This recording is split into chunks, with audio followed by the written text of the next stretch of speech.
Wouldn't human instinct at a certain temperature be to get the hell out of there? And yes.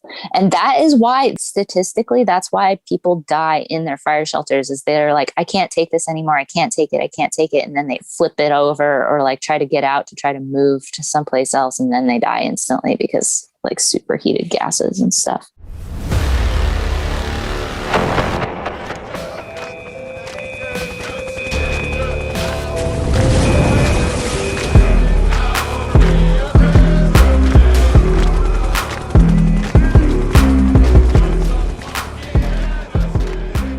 All right, welcome to another episode of the 𝐪𝐶𝐬 Mindset Podcast. I'm your host, Vince. Today we have a guest that we've been looking forward to having on, a hotshot, so a forest firefighter, also training to be a smoke jumper, an incredibly rad woman. We talk about physical training that goes behind being a hotshot / smoke jumper. We talk about the tragedy that happened in that movie. It's called Only the Brave. So if you've seen that movie, it's 19 members of the Granite Mountain Hotshot crew that passed away, leaving only one survivor. We talk about that incident. We talk about what it's like to actually be in a thermal shelter when a fire's roaring over you. We also cover the best tactics to survive a forest fire. And we finish by talking about the qualification process that's involved in becoming a hotshot or a smoke jumper, as well as the physical standards. They also run the 1.5 mile run. So that's something we've talked a lot about on the podcast. Navy SEALs run it. Helicopter rescue swimmers run the 1.5 miles, and that's why we came out with that program, the 1.5 mile run program operated by Cody. And we actually dive into the science of what goes on behind that, as well as something that Cody talks about in his other program, the Become the Expert program. I don't even want to get into it. You need to go check it out on the rescueswimmermindset.com. Cody gets into these different zones that you reach as you're training. I don't even want to talk about it, but we talk about it a little bit on the podcast. This guest clearly knows a lot about the subject, and we cover it in our courses. So go to rescueswimmermindset.com. If you want to get into the science behind free diving or breath holding, that's my expertise, and you can check out that program as well. So again, rescueswimmermindset.com. If you like the show, leave a rating review on the Apple Podcast. And if you like to hear wilderness survival stories or just entertaining wilderness stories, the first raw, the outrageous story is now on the 𝐸ldertainment podcast exclusively. So if you want to hear some cursing, if you want to hear me go bananas talking about rock climbing, then go check that out. Great. Without further ado, our guest today, 𝐂𝐚𝐦 Chinn. I guess I should give you a little disclaimer before we start. I can't promote this podcast on my social media. Whatever we talk about, that's totally fine. It's up to you.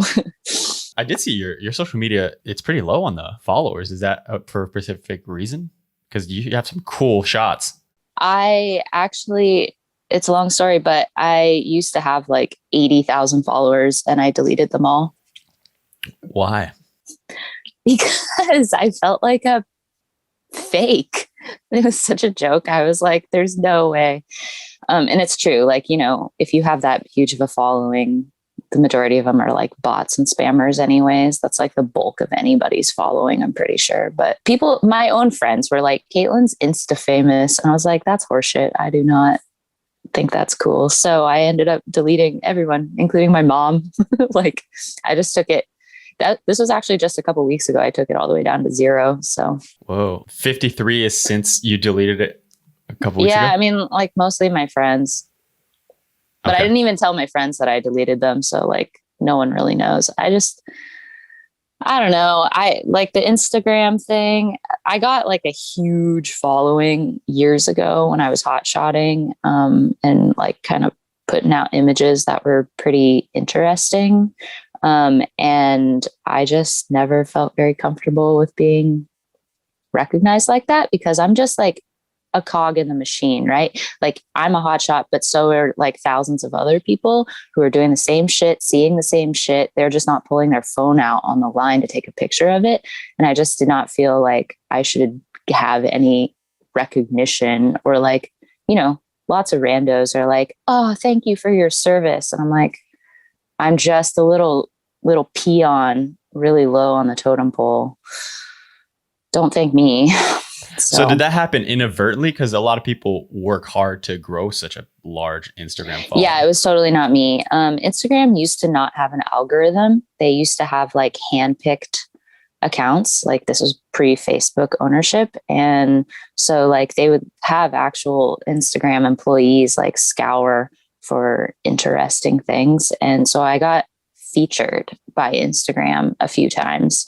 And then when that sort of thing happens, then you get picked up by like clickbait stuff and random brands like want you. And so they just like, you know, repost your photos or whatever. And I never sold a single thing. I never hashtagged a single thing. I was just like, this is so, you know, like, I'm sure you understand, like when you're just really low on the totem pole, you're just another grunt. You're just another guy in line. Like there's no reason why you should get famous for that.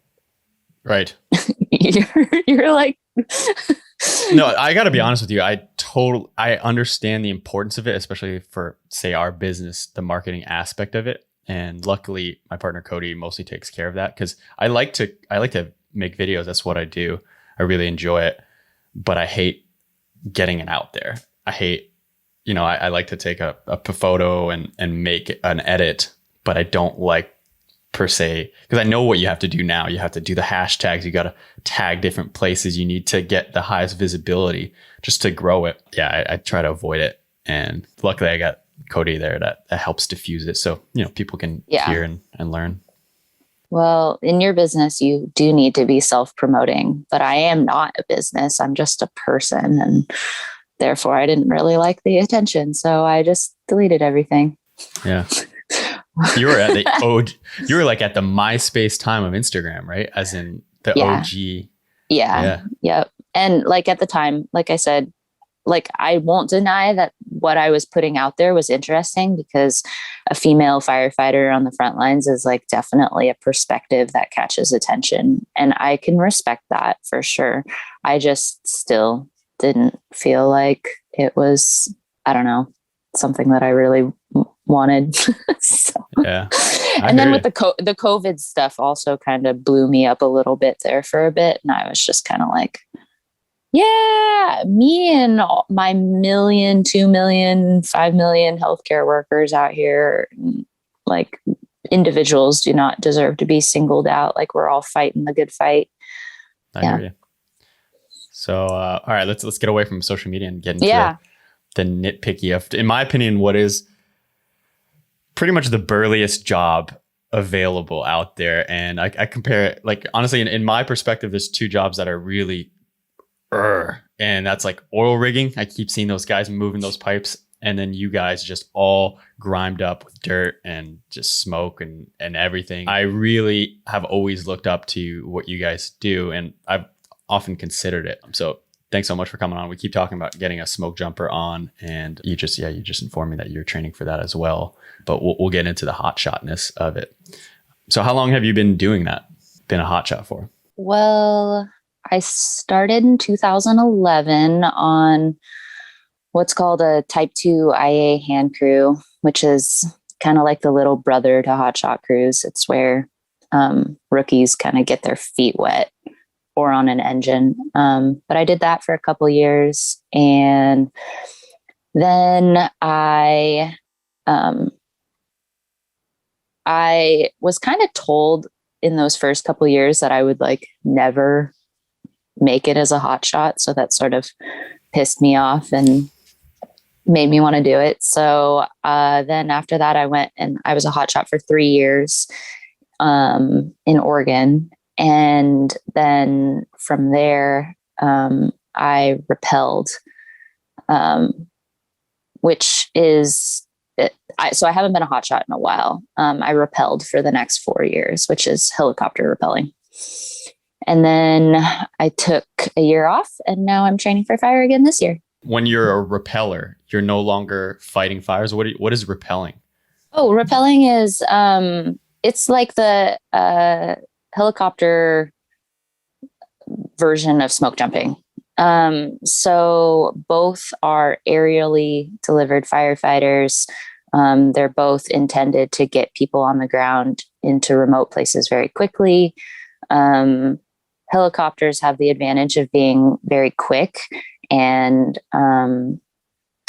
smoke jumping has the advantage of having a longer range and like higher payload, with a bigger number of crew on board. With our rappel platforms, at least in the US, we operate out of Bell mediums. And so you can only have 4 repellers per load, which means they can make multiple trips if the fire is fairly close. But there's a lot of rivalry between the two, I guess you could say. But they both have like a great purpose. They get people in to remote places. You're saying there's a rivalry between what, the smoke jumpers and the repellers?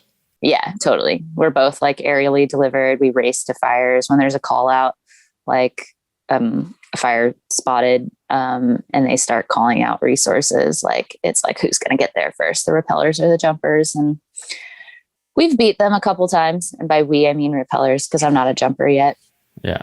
And that is like a completely almost separate world from hotshotting. Hotshotting is on the ground all the time, like that Coors Banquet kind of ad you've seen with the dirt and everything. Right, yeah. You're just always dirty and you're always on the ground and you're always working really hard. But the aerial side of things is definitely a more be ready to pounce kind of mode. So you're more often than not, you're staged and ready to respond to fires versus just going to the big ones and getting plugged in on a big chunk of line.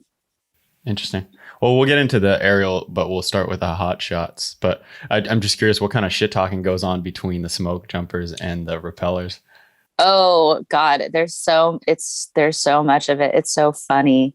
And the thing is a lot of jumpers, well, almost all jumpers, you have to be a hot shot in order to jump. That is like a real basic prerequisite. Some people get around that, but not that many. And so like nobody really shits on hot shots, but like the aerial, like the aviation part of firefighting is like herding a bunch of cats. They are so rogue and they're so independent and they're so like special mission oriented that. Are they Charlie Sheen and Navy SEALs? I haven't seen that, but like, you can imagine. Yeah, but yeah. And so it's, I mean, like we operationally, everyone does a really good job. It's like all the funny little things in between. And like, there is a hierarchy. Smoke jumping is the top. Okay. Maybe we're all just jealous, I guess. Did they tend to walk with a little more swag with some aviators, the smoke jumpers? No, not at all. They like, they're very like under the radar. There's like style in fire, and hotshots are the most buttoned up. They always have their shirts tucked in. They always walk in a line. They always like move efficiently. They always look professional. Like no matter how dirty they are, like that's hotshot creed, is like you look good. Whereas in aviation, like nobody's even wearing a crew shirt. They're like walking in a buffalo herd. Like people don't have their pack on. Like there's just like, it's like the transition from a hotshot to aviation is like astonishing. Sometimes you're just like, oh my God, this is so sloppy. But they've kind of, in some ways, they've like earned the right because they're doing different operations. You don't need to be a sheep in the line with your shirt tucked in. You have already proved your competence and you're being asked to go do more select missions. Okay. And so like, who cares? It doesn't affect the quality of the work that you do. It's a tough mentality to wrap your mind around. So, well, I guess we should start with the hot shots and then we can upgrade per se, but get into that. So could you run through how you first of all get launched on a situation as a hotshot and how you start to combat the fire? What's the step-by-step process of that? I know that's a big question.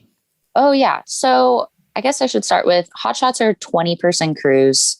They're always 20-person crews. That kind of fluctuates between 19 and 22, but it's a pretty rigid crew structure. They're called interagency hotshot crews. So IHCs, meaning they're held to a standard that's applied to all hotshot crews across the country. And they are pretty much always applied to what we call extended attack. Initial attack is like a brand new little fire that you can go put people on really quickly and hopefully contain it before you need more resources. Extended attack is when that fire's already gone big. It's already a multi-day, multi-week, multi-month thing that involves a lot of logistics, aviation, catering, fire camp, the whole 9 yards. So hotshot crews are mainly attached to those large fires that require a lot of production in the form of fire line creation, fire break creation, and then also like burning out. And so really the prerequisite for getting a hotshot crew called up is that the fire's big and it needs manpower on it.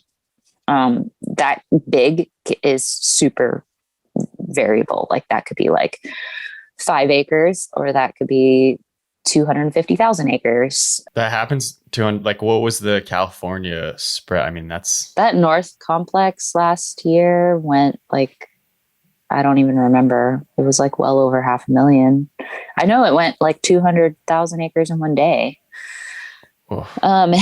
And we've been having more fires over the last few years that have gone really big. It's a combination of factors, but like the size doesn't necessarily matter that much. It's the complexity and like the tasks that are needed. Obviously on a really big fire, you're going to have the entire variety of tasks that need to get done. Some parts of the fire might be really active and some parts might not be. So what do you mean by a part that's very active? Very active means like it's pushing, like the fire's up and running, making moves, like getting into things, establishing itself and then running, or aligning with the terrain and winds, or threatening property. That's active. Like not active is like when it doesn't have much wind or fuel influence on it and it's just kind of moving really slowly, or it's already been put out. Now, so you said you started in Oregon, and then did you transition as a repeller to Washington area? I actually started in Washington on that type 2 IA crew. And then I went to Oregon for the hot shotting. And then I went to Idaho for the repelling. And Idaho is perfect rappel country because it's all super steep and really remote. Okay. So how did you first learn about this job, and what made you want to get into it, and how did you get into it? I was a junior at Western Washington University in Bellingham, and I had a couple of friends that were fighting fire for the Forest Service in the summer, and I just thought it would be really cool. Back then, and even now, but even more so back then, firefighting was a student's job. Like it was the perfect summer job, just like Alaskan fishing or something, because fire season used to fit pretty neatly into summer break. Nowadays, we have a really, really long fire season, as you know, California. But that was just like a very common, still is a very common college student thing to go do. So I begged for my first job at like on the other side of the mountains here in Washington, over on the 𝐂𝐚𝐦𝐿 National Forest, and they let me in. And once you get your foot in the door, then it's kind of like, it's so much easier to get a job after that. Getting in is the hardest part because hiring is convoluted. But yeah, and then I got in and I was like I said, I learned about what hotshots were. Oh, and the thing is I grew up on the west side of the Cascades. So it's like always raining over here. There are no wildfires. I didn't even grow up knowing that wildfires were like a problem or a thing. Like you just don't deal with them. Lots of people don't know over here. It's totally forgivable. But after I got that first job, I was like, oh, hotshots, never heard of those. They seem badass. And so I made it a goal to be able to go do that. And then it's just like, that's a gateway drug. Then you go hotshot and you're like, what's the next hard thing that I want to go do? Oh, repelling.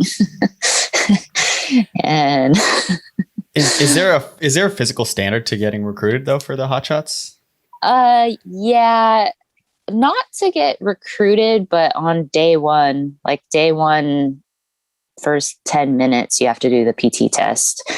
And that is more or less standard across all hotshot crews. And it's a 1.5 mile run, pull-ups, push-ups, and sit-ups. And then 45-pound pack test for 3 miles. That's standard for all firefighting. And then for hotshotting, they do what's called critical training. So 80 hours of critical training in their first 2 weeks that are like a whole bunch of line digging and hiking with weight and lots of PT and refresher classes and more PT and more hiking and surprises. Surprises. Surprises. Is that like... You never know what's coming. Yeah. We know about that. It's interesting. All these elite type of positions seems to always go with a 1.5 mile run. Same for rescue swimmers. I think Navy SEALs do the same. That we actually have a course to train folks to do 1.5 miles. It's kind of odd distance. It's not the mile. It's not the 2 mile. Right. Yeah. It's I've been told it's like a great predictor of your Vo2 max, and it does not relate at all. We've all agreed in the fire world that the PT tests do not relate whatsoever to your ability as a firefighter. I think they're just holding everyone to them because they're difficult. They're mentally difficult. And so everyone needs to, almost everyone, there's a lot of off the couch, outstanding athletes out there, and they can go fuck themselves. But like most of us need to train in order to like not get totally winded and die on those 1.5 miles. You said Vo2 max. I should know what this is. I think so. Vo2 max is like the volume of oxygen that you use per minute. You can only measure it with really specific tools, but like you can estimate it based on your heart rate too. Pretty much it's like the max heart rate that you can sustain for a couple minutes, no longer. Oh, interesting. It's like it's your top end heart rate range. So how would you measure that, and why would that be important to know when you're training? I don't measure it, and I don't think it's important, but yeah. But like Vo2 max is like one of those numbers that people bat around when they're talking about like Lance Armstrong or what's his name, Kilian Jornet.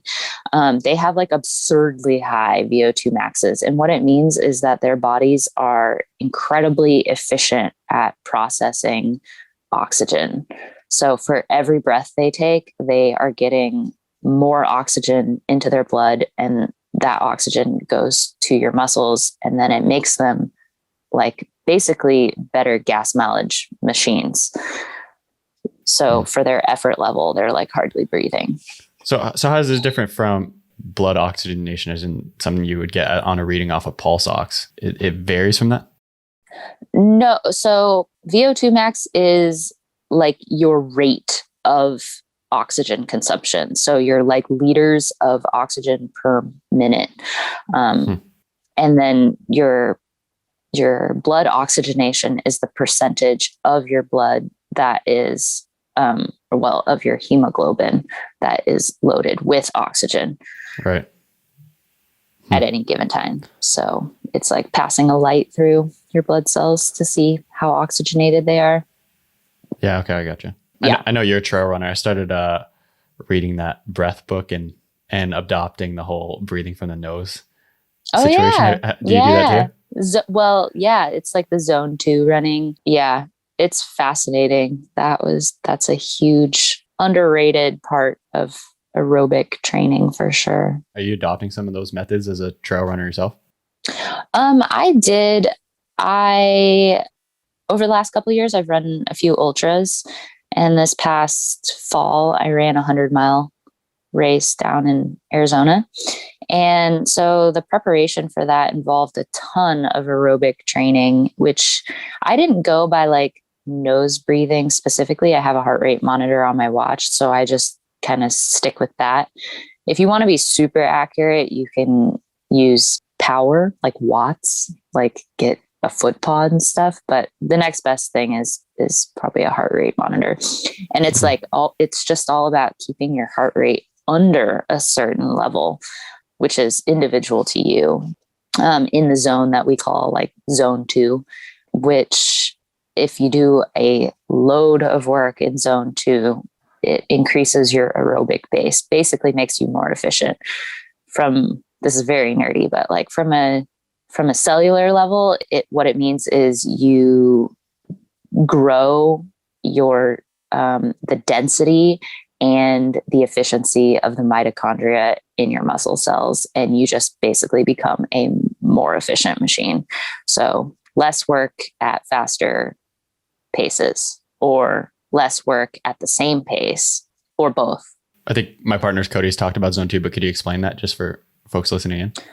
Zone 2 is like pretty well widely understood to be approximately 180 minus your age. So I'm 31.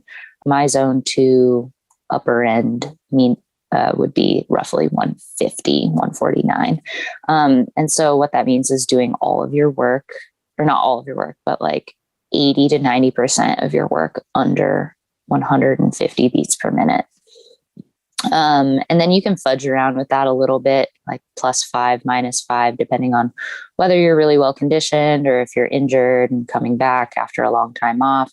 But, and then I guess the lower end of that zone would probably be like, I don't know, roughly 10% below that. So like 135 to 150 is my zone 2. And, it's sort of, you'll read the books about this. There's a lot of fantastic endurance coaches out there that have written about this. And it's just basically that zone 2 is not exciting. It's not thrilling. It will not get your adrenaline up. It is just a large volume of steady work.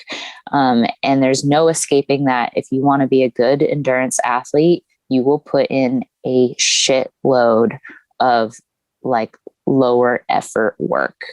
There's like a lot of CrossFit guys out there that are like, you can run 50K by only running 2-3 miles at a time, which is true. You could technically finish a 50K, but you wouldn't feel good. You wouldn't be able to keep doing that, sustain that. True aerobic endurance comes from a lot of endurance work. Okay. So when you say that whole math equation of you subtract your age as you grow older, though, that means that number's decreasing. So that was your heart rate, right? Yeah. So that means it's a lower number. Isn't that become harder? That means you need to be more conditioned as you get older, or? Yeah, that is the idea, but also in theory, as you get older, I guess that it would be a problem if, like, say you're 50 and you just decided to start running for the first time. But say you are a consistent runner, and then that number isn't really that big of a deal. Like, in the world of endurance running, like the best in the world are older. You see this in a lot of sports too, like lifting. I think the best in the world are like in their 40s. Yeah, I mean, I guess I haven't gotten old enough to tell you if that's like a problem, if that just means that like all I end up doing is walking. But your cardiovascular system is conditioned at that point. And so like getting those lower heart rates isn't really that hard, I guess. I was amazed when I first started running. I could not run at all without shooting my heart rate up to like 160. I couldn't like go up hills without opening my mouth to breathe, like even hiking. And so like it was really satisfying over a long period of time of putting in that aerobic work to be able to just cruise all the time. And like that pace got faster and faster, even as my heart rate stayed low. So it works. It's just like, it's not an overnight thing for sure. We need to get back to hotshotting, but if we were to summarize, if you had like one quick fix tip for folks getting into those longer distance running and trying to adapt their cardiovascular system, what would you recommend training wise? Run slower. Interesting. Yeah. Everyone gets hurt when they run too fast. Like people are like, I'm going to run. So they get up and they put their shoes on and they go outside and they come back like half an hour later and they're wrecked. Like that isn't kind to your body, and it certainly won't serve you in the long run. You have to run as slow as it takes to like literally never be sore. Okay. And then add speed in later, but your body needs to adapt to like being able to handle longer distances and pounding into the ground first. So that's a lot of tissue adaptation, your tendons, your ligaments, your fascia, your muscles, everything. So well below your comfort zone, you would say, when you're starting off. Oh yeah. Be able to like hold a conversation, run slower. Yeah. Run on hills. We should have had Cody on the podcast. I'm the worst host for this because I don't run. He's all about this. That's what the training that he offers covers, is all these different zones and heart rates, because that's all he does is trail running. So yeah, so he would be a better conversation. I'm just sounding like an idiot, and that's why I'm very curious about it. Yeah, because I don't know anything about it. Anyone can run 100 miles if you run slow enough. I'm a big fan of this podcast right now called Two Bears, One Caves. It's the two comedians, Bert Kreischer and Tom Segura. Really funny, and they're both really fat. Let's be real. And one of them just, he's like, I could run 100K. And, you know, a lot of people are like, no, you can't. You can't because you don't run like that and you need to train. He's like, I can do it. I can do it 100%. 100% I can do it. 100% is what he says. And sure enough, he runs it pretty fine. He's like, yeah, it was fine. It was totally fine. But he was wrecked the next day. He wasn't fit for it, but anyone can do it. Truly. If you've got legs and like a heart that beats, you can do it. Yeah. It's more about strategy. Yeah. I gotta be real. I was nervous for this podcast because I did look through your Instagram and getting a little information from, I forget who hooked us up. What was her name? Was it Alex Potter? Alex, right. And yeah, Alex told me a little bit about yourself, and then I did my own little research, and you're doing so many amazing things. You're going in the canyons, doing some what appears to be whitewater kayaking in what I can only describe as the Notebook style rowboat. Like it doesn't look like a raft. Oh yeah, that is that's called a dory. Those are large whitewater wooden boats. You're doing some outrageous stuff. You're doing trail running, hotshotting. You are a certified nurse now as well. Yep, I'm a nurse. Yeah. I used firefighting to pay for nursing school.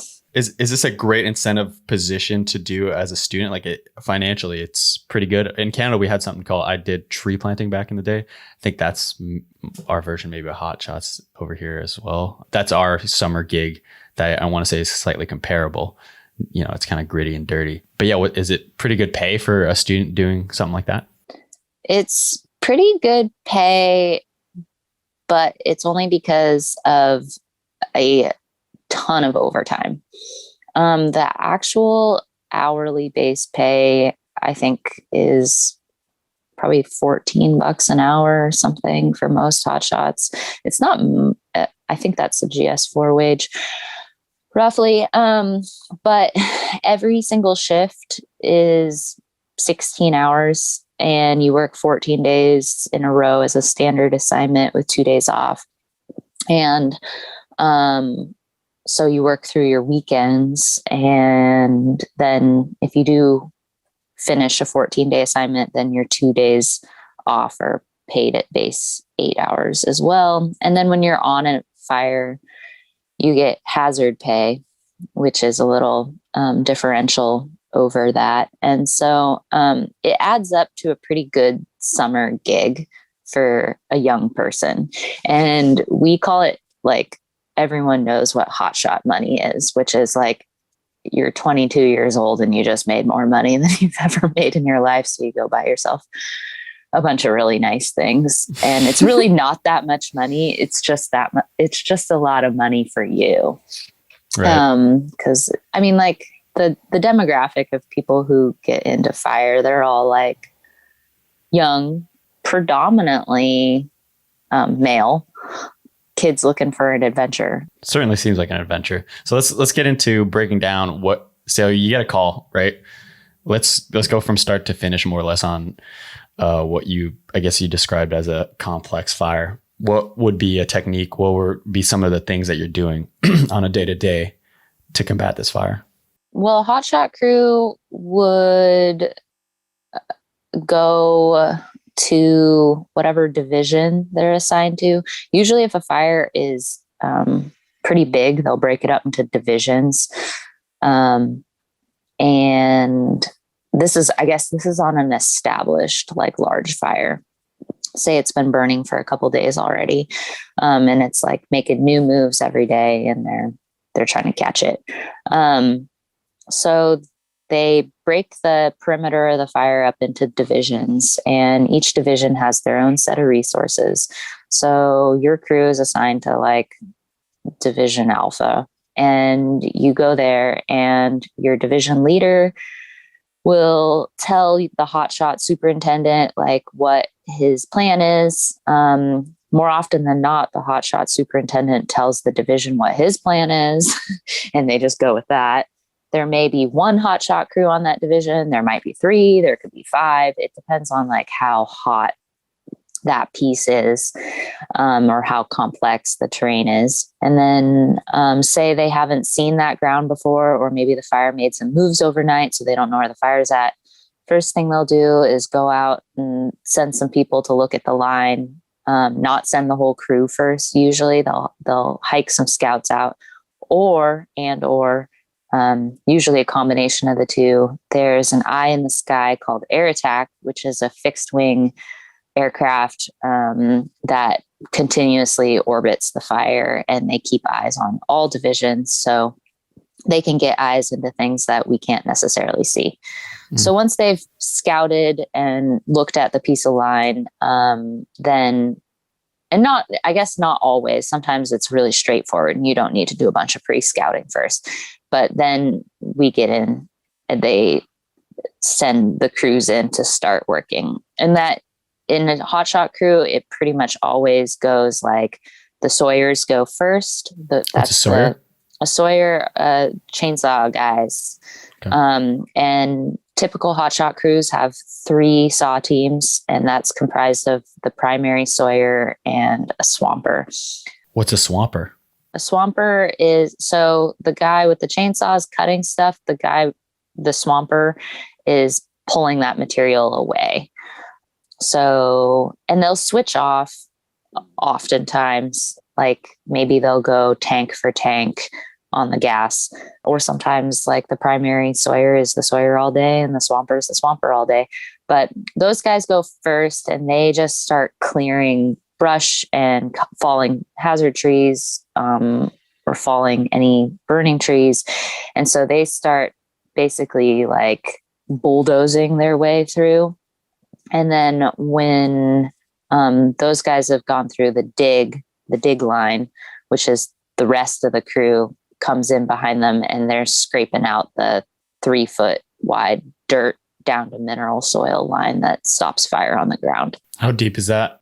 Just down to soil. So whatever it takes to get through the organic material. So like the sawyers, they're pulling away all of the fuel from, like, say, the ground up. So fires, or they're limbing up trees, like thinning the trees so that fire doesn't climb up them. And then the line on the ground is to actually stop the fire from moving across the ground. So the two-part method is super effective. Because what you do want the fire to do is come up to the line and stop. That's how you can actually ensure that it gets put out. Okay. Let's back it up a little bit. So first of all, who makes the calls typically? Are these civilians, or there's somebody consistently, just aerials, planes report it? Who reports a fire? Oh my gosh, lots of different people. But throughout the West, there are a lot of fire lookouts. So the towers, those are still in use. There's hundreds of them. So those guys are really, really highly trained at spotting, and I forget what their tools are called. I'll get shot for this later. But they have these cool calibration, old school tools where they look through a scope and they can like spot the smoke, and then it can give them coordinates on a map of where they saw it. Shoot. So wait, hold on. Called. Anyways, they're in a tower? There's just towers out in the woods? Yeah, you've seen them. Lookout towers, fire towers, like Jack Kerouac. No, I think I've maybe heard of them, but yeah. So wait, people, that's like a gate. It's almost like a watchtower. Like, yeah. So like, okay, well, I can give you a little history on this. About 100 years ago, 1905, Forest Service was created. And 1910, there was something called the Big Burn. The Big Burn was like this catastrophically huge fire in Idaho, Montana, I think parts of Washington. It was like 3 million acres or something. And so at that time, it was so catastrophic. So many people died. So much of the forest burned down that they were like, we need to take this aggressive role in fire suppression in America, because like that was a lot of timber. That was a lot of people's lives. And so from then on, from like the 1910s on, like pretty much every national forest as we know it was established and given order, and like the forests were monitored pretty much at all times by like hundreds and hundreds of fire towers. They just put people up there and they would call in fires as soon as they started. This is all primarily lightning, because back in the day, like there weren't as many stupid humans. And as soon as a fire was spotted, then people go and put it out right away. And that went on for decades and decades until like basically this millennia. And you probably have heard a little bit about this, like the over suppression of fire has led to like catastrophically huge mega fires. One of the bigger contributors to like extremely large fires, catastrophically large fires in the US is because of over suppression over the last century. So fires are natural. They are part of the landscape. A lot of the plants, trees, rely on periodic fire. Most of the country is fire country, like west of the Mississippi and east of the Cascades. That's fire country. Like all that stuff burns. Either if it doesn't burn on an annual basis, like at least every 5 to 10 years, most things burn. Even on the west side, like over here, the Cascade Mountains, the Olympic Mountains, even those forests that are technically rainforests, they burn too on a longer timeline, like maybe 100-year cycle. the Olympic rainforest burns on like maybe a 500-year cycle or so. But regardless, everything naturally burns. So when the fires were suppressed for like basically 100 years, like aggressively suppressed by the US government, we had a pretty significant and like overwhelming amount of fuel that accumulated. Like sticks don't just decompose, like shit falls in the forest and it doesn't just decompose. Like that stuff more often than not was in a natural cycle was just burned and like new growth would take place.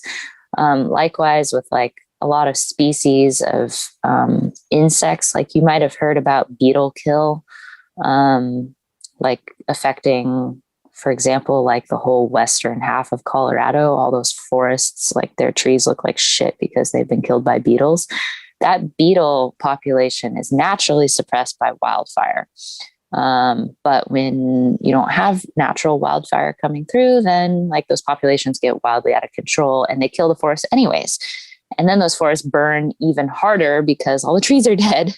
So it's like there's bad cycles that we've perpetuated. So over the last 20 years, the US has gotten so much better at what's called prescribed fire, which is going out and deliberately lighting it. And then likewise with our wildfires, instead of trying to squash them as hard as possible, as early as possible, we look at what area they're in and see if it's feasible to do this, but we let them burn as naturally as possible within a certain boundary before we take action. And any fires that take place in a wilderness area or in the national parks, by law, they are natural. They need to burn on their own. Like they do what they want. Like, I don't know, maybe a few years ago, you heard about like Yosemite burning quite a bit. Yeah. Yellowstone in the past has burnt like to the ground.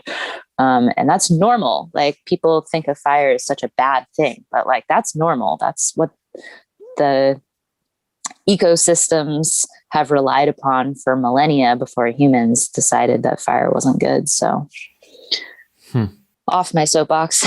No, that's really interesting. So as far as Yosemite, nothing could be done legally.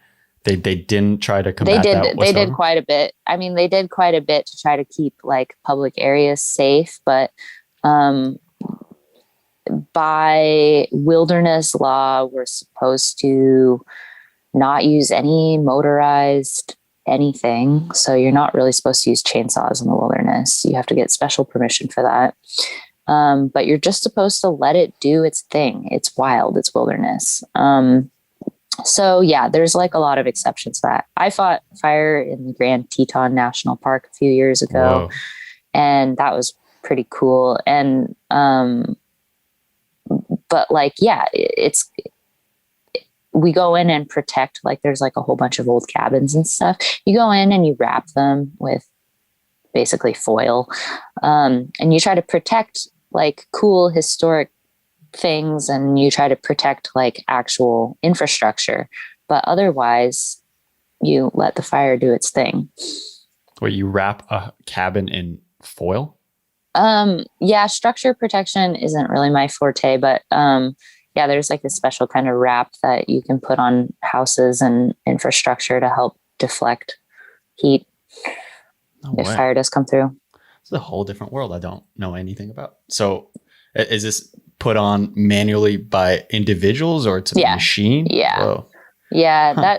That's like a pretty cool task for rappellers actually. Cause like there's all sorts of stuff out in the middle of nowhere that you can't really get to or hike to. And so rappel in and protect a structure and then get it right out.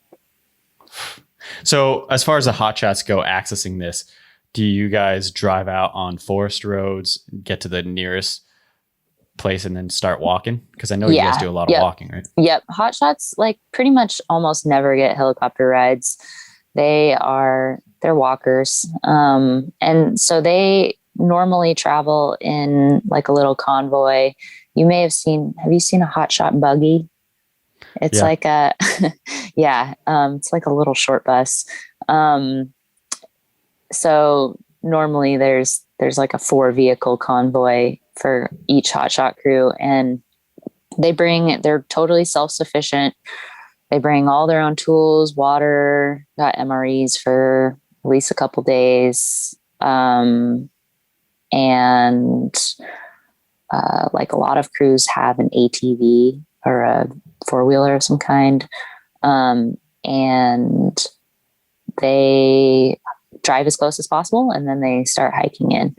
More often than not, though, hotshot crews, like, they go into fire camp every night. You get up in fire camp, you go to breakfast, you go to briefing, and then you get your assignment for the day. You go out to the line, you work until whatever time in the evening, then you refurb all your gear, go back to fire camp, eat dinner, go to sleep.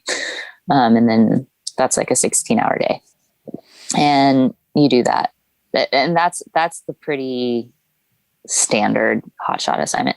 Last year with COVID stuff, I think they switched that up a bit, and they were trying to have hotshots spike out as much as possible, meaning they just stay out on the line and they brought food out to them so that they weren't coming into fire camp. And by bring food out to them, I think they just ate a shitload of MREs last year. And when they're not coming back to the fire camp, are they sleeping on? Would they just have a pad and a sleeping bag or tents? Yeah, well, I mean, fire camp is still sleeping on the ground. No matter what, you're always sleeping on the ground. Like, fire camps tend to get set up in like school parking lots and like baseball fields, or like empty farmers fields. Just like a large grassy-ish area. And so like each crew will find some place to park their buggies, and sometimes it's like a free for all. You can just like sleep right around your vehicles. And then sometimes they have designated sleeping areas, especially if it's like in town or whatever, because a lot of fire camps are in towns.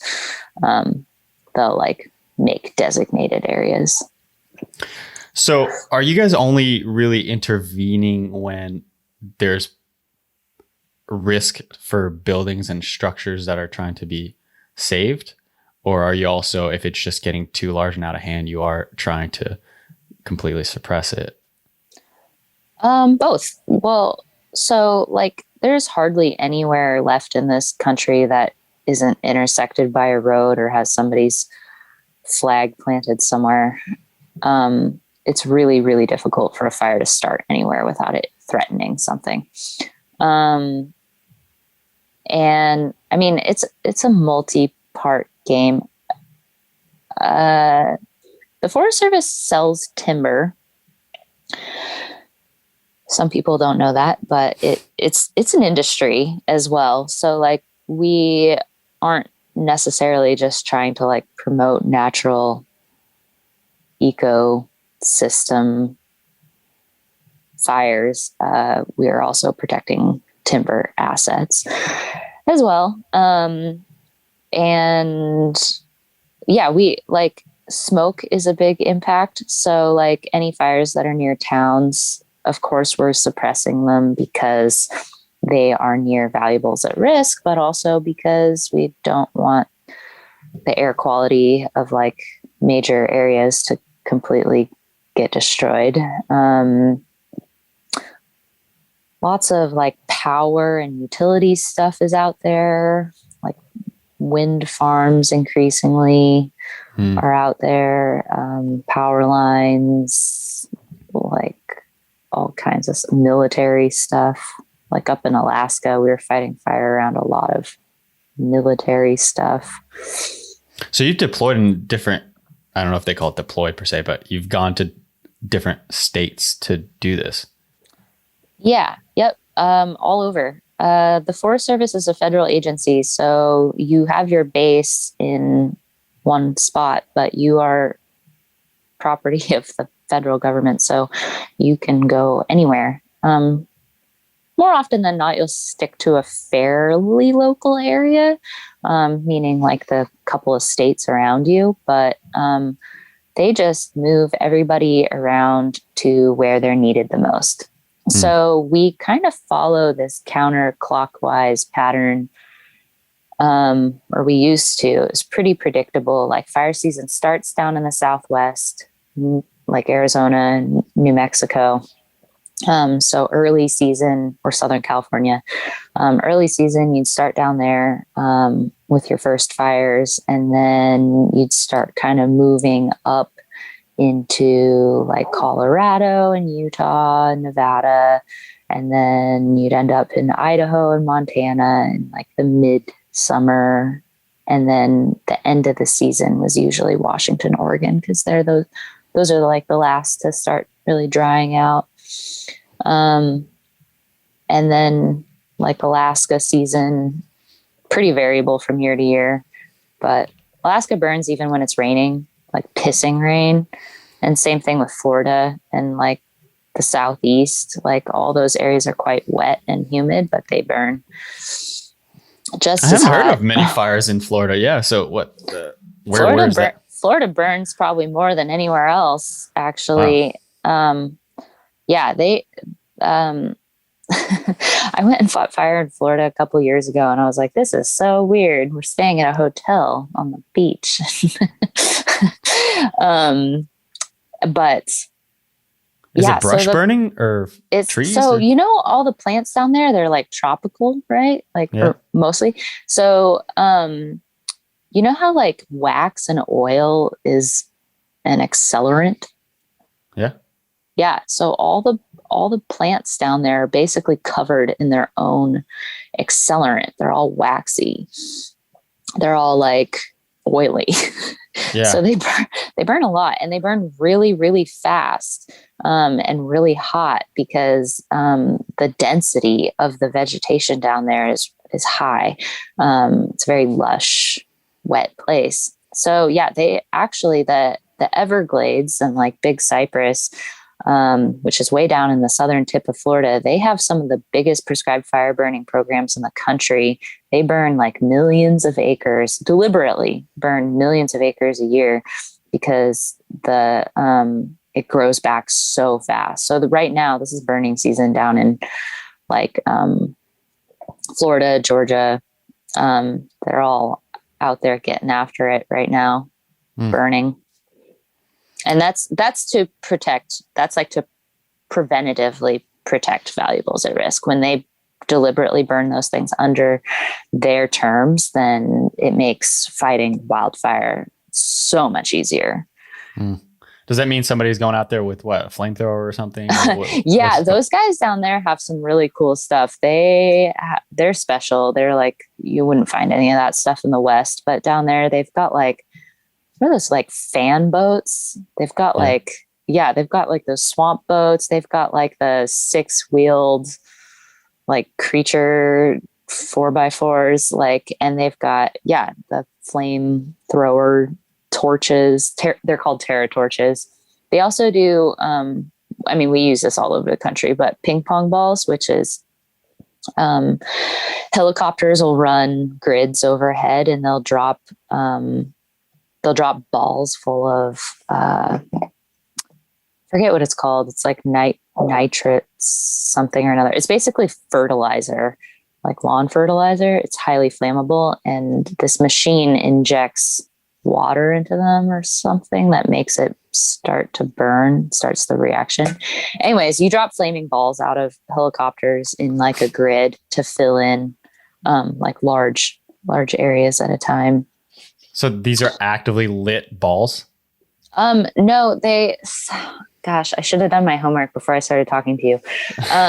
They're like these little ping pong balls that are filled with chemicals. And so they like, as they drop out of the sky, they get injected with another chemical that makes them start to burn. Like they hit the ground and the little ball melts, and then it like pours its little fuel out, and then somebody lights like behind that? No, they start their own fire. So like, say you have a really big box, like thousands of acres, like it would take forever for people to strike back and forth with like manual lighting with a drip torch or something.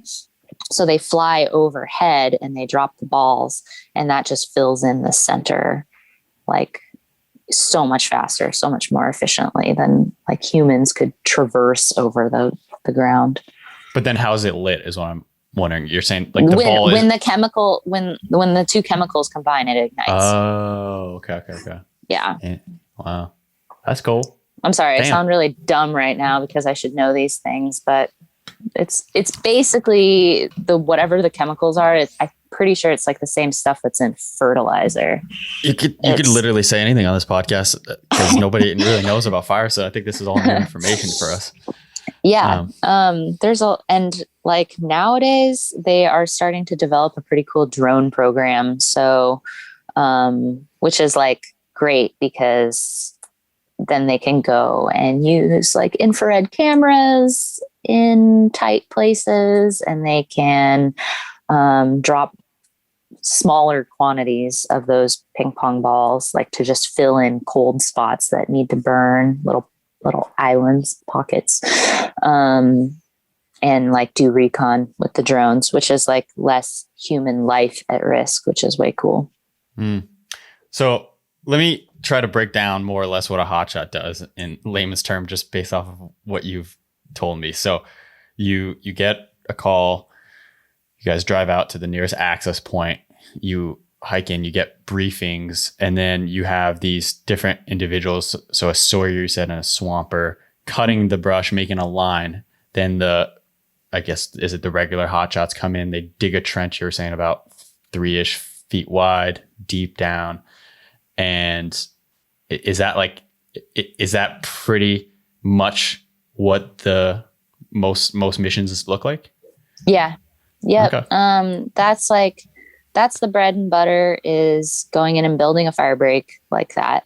And then when the fire comes down, ideally, like the whole idea of pulling all that brush out of the way and limbing the trees up is the fire's coming, it's coming, and then it hits these like thinner trees, and then it drops down to the ground, and then it just skunks right up to the line.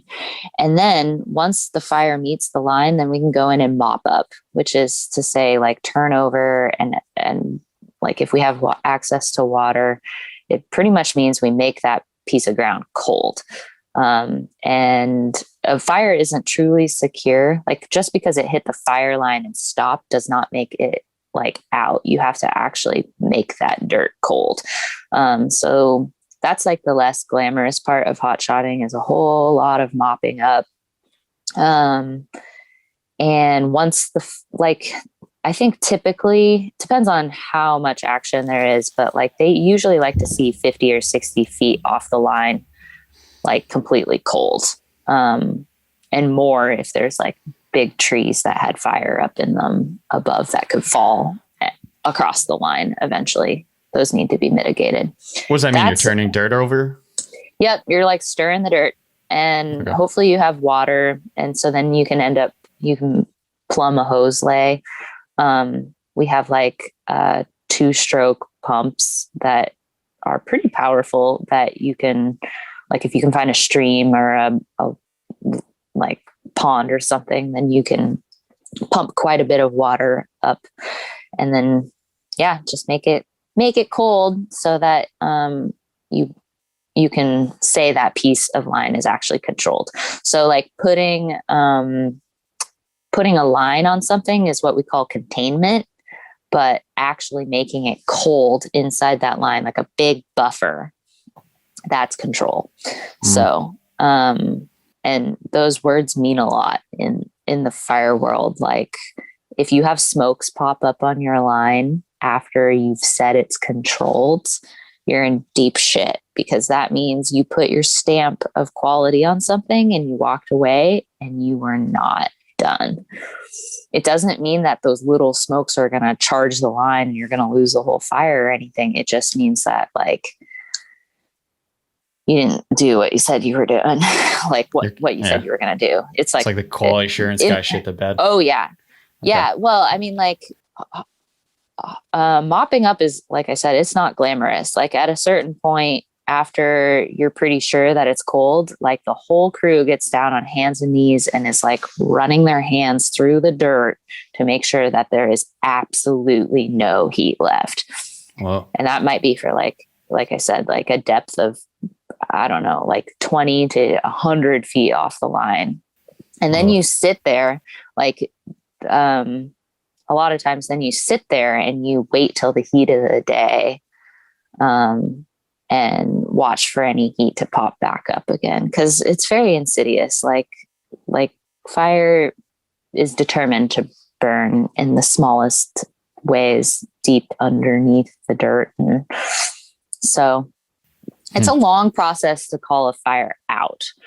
Some fires are never called truly out until like the snow flies. A fire that starts burning in July in like a heavy timber country, they may never call that fire out until like October, because you never know. Like you can, and we can prove that too by flying over it with infrared, and you can still see like there's like little pockets of heat underneath rocks and stuff and deep in stump holes that's just like gonna chunk away for weeks. We'll talk about Only the Brave, the Hollywood movie, in just a sec, because of course, like that's sadly, that's kind of where I got some of my information, or at least what I've seen you guys do. What's that one scene where? Sorry, is that like a crew chief, the main character there? I forget the actor's name. I actually haven't seen the movie. God damn it! Well, it's okay because I know the story. Okay. And the reason why I haven't seen the movie is because I haven't been like ready to cry that hard. I've heard from people who have seen it that it's really well done. And that particular event hit me pretty hard when it did occur. And I remember it's like 9/11. It's like, you know exactly where you were. You remember exactly what you were doing when you found out. And so I just like still haven't mustered up the heart yet to watch the movie. So is that because you know the people in that crew? No, I did not. I actually applied to that crew, but I obviously didn't work for them. The Granite Mountain Hotshots? Yep. I had thrown applications out everywhere though. So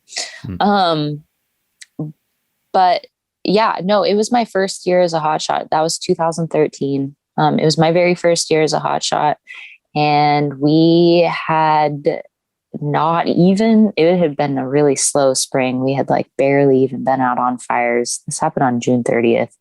And so that's pretty late. But like I had already like figured out what the bond meant. Hotshot crews are very, very brotherly. And that doesn't matter if you're a girl. It's a dynamic group of people of like a fairly wide range of ages, but in their 20s and 30s, different stages of life. And some people are going to drive you insane, and some people you're going to like fall in love with instantly.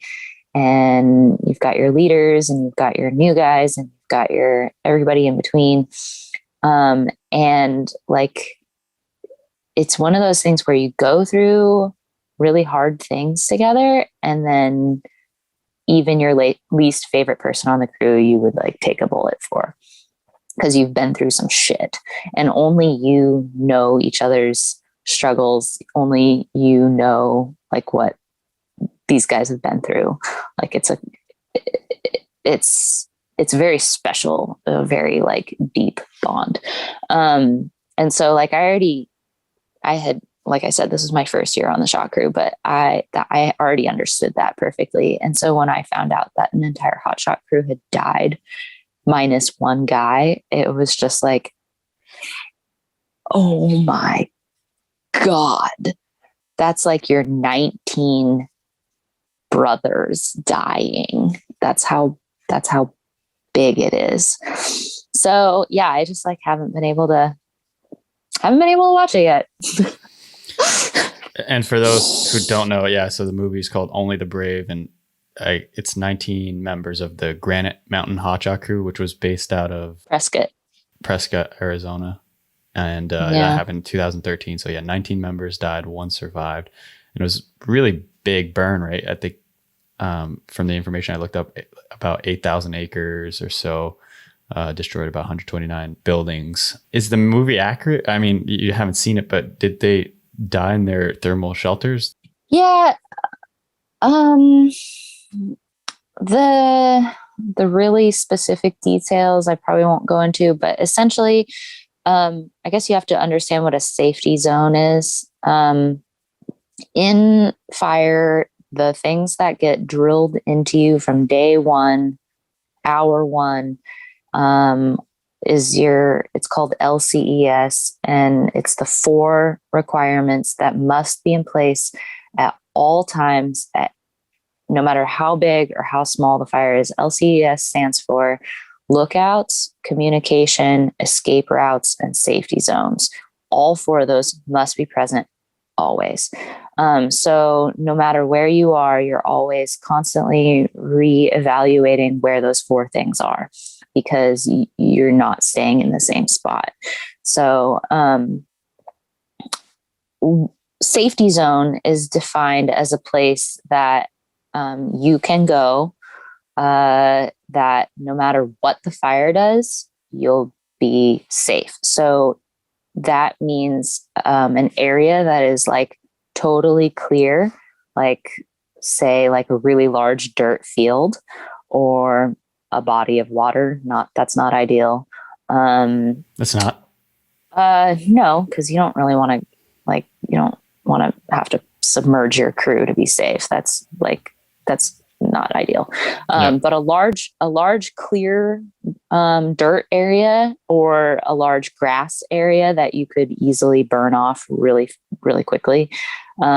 Anything that's already black, so an area that's previously burned but doesn't have like overhead hazards like burned trees that are going to fall on you or anything, those are considered safety zones.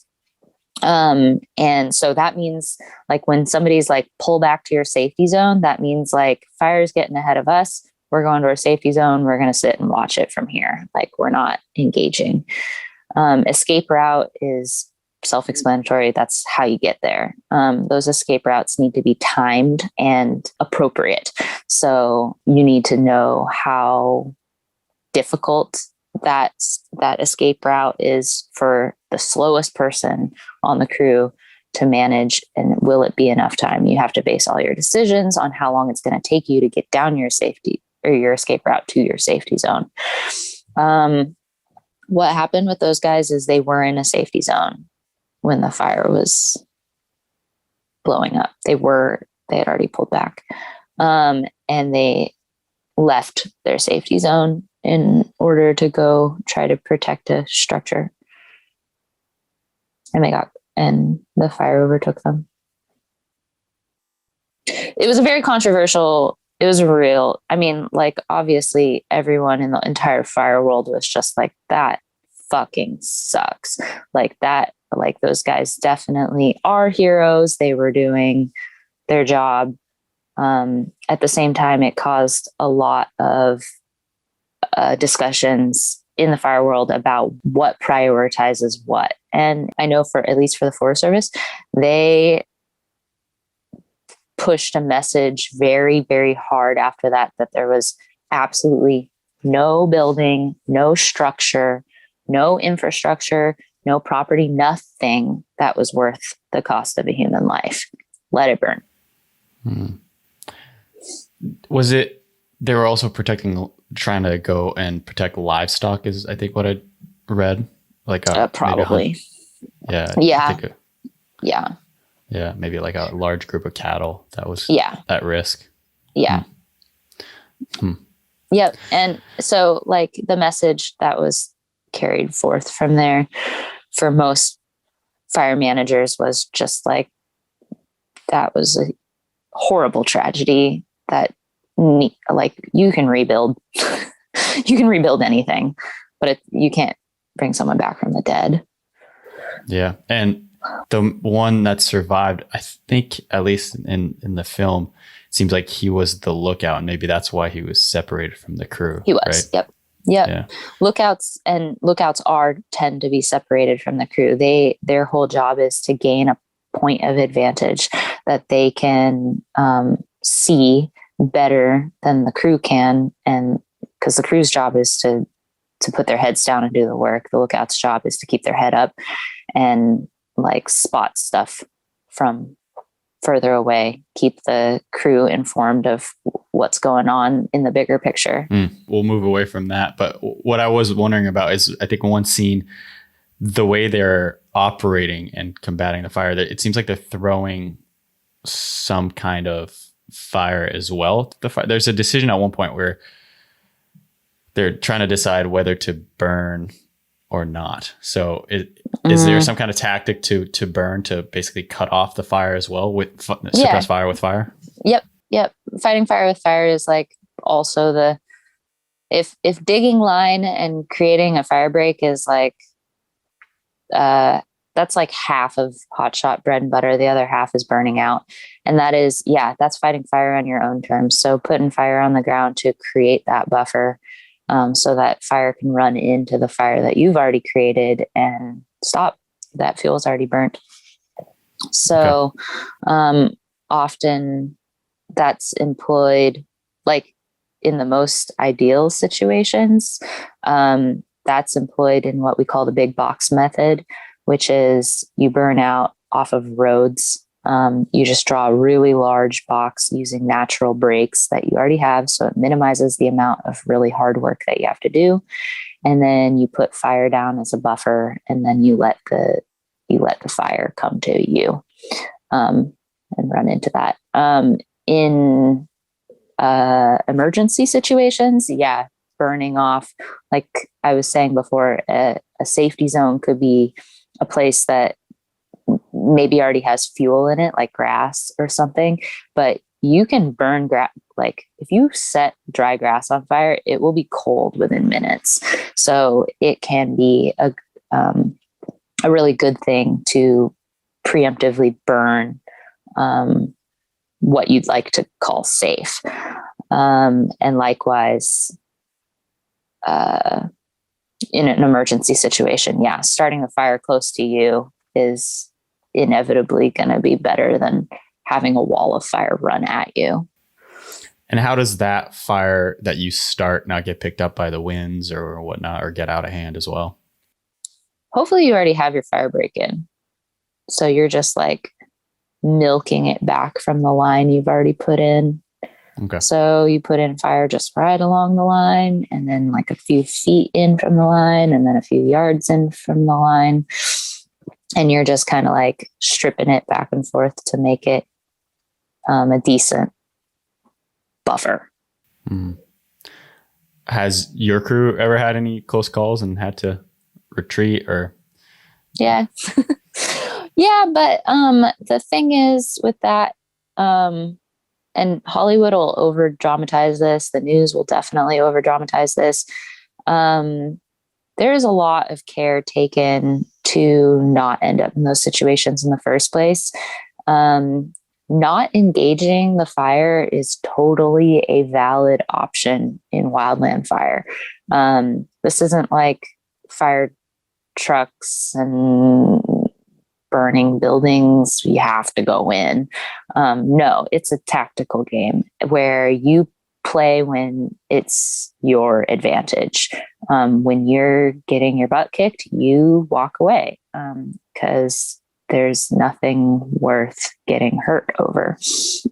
And then you just step back and you wait for the wind or the storm. Like a lot of what affects wildfires are like passing overhead cells, like big storms. You let whatever factor that is out of your control come through and do its thing, and then you reassess and then you re-engage. Like pretty much like clockwork, every single day in the summertime, we have what's called the witching hour, which is the time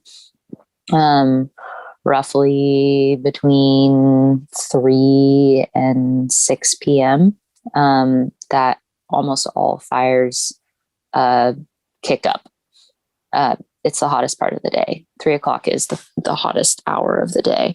And then from there, it's it stays pretty hot for a few hours. And it's the driest that the fuels are going to be all day. And so a lot of fires, large fires, it's like a very, it's just like a daily tactical thing where each day you try to get as much work done as possible to contain the fire before witching hour. And then witching hour comes and the fire inevitably stands up and starts making moves and big runs, and you pull off and you wait and see where it goes. And then you get back in there once it dies down again in the evening. Or you come back to it in the morning and you just chase it. How close do you guys ever actually get to the fire? You're on it. You're on it. You're on the edge of the fire. So what were we talking, like couple 100 yards? No, like you're on the edge of the fire. Like it's right there. It's at your feet. You can't fight fire. You can't fight fire from a distance. You have to like stop it where it is. So like when I was saying about constructing the fuel break, like you're going in, the sawyers are going in as close to the fire edge as possible to remove those immediate branches, trees, sticks, everything like the heavier burning fuels. And then the diggers are coming in behind them and they're putting that line in as close to the black ground as possible without actually scooping up the black and throwing it on the non-burn side. So are you so close that you're feeling the heat? Yeah. Woof. So you're thinking of walls of flame. We're not dealing with walls of flame. We're talking about, like, I guess you'd have to see a fire to really understand it. But like, you're thinking of like bonfires and stuff. Yeah, like I think so. Fire that, like, picture your forest, your average piece of ground, and just picture like fire, on the ground, I guess. Okay. If the fire is up in the canopy and it is a running ground fire, then no, we're not up against that. That's stupid. That's not playing to your advantage. You need things like aviation. You need like helicopters with buckets or planes with retardant or something to like cool that edge off before you engage. But like normal ground fire, you can go right up against it and start putting in a line. Okay. Out in the desert, there is no heavy timber. Like out in the desert, it's all like pinyon pine, juniper, sage and stuff. And that stuff burns really fucking hot. And yeah, you're definitely going to get a little hot because you do have to work right up against it because the flame lengths on those fuel types are like enormous. So you have to get really close in order to suppress it. Okay. But I mean, you also have, like I said, I guess we haven't even gotten to this, but you also have air resources. So like bucket work, water drops, and retardant, which is the red paint stuff. What's the red paint do? It contains like fire suppressing chemicals. So they can, it doesn't work quite as well in heavy timber, but it works great in open, grassier or like semi-desert conditions.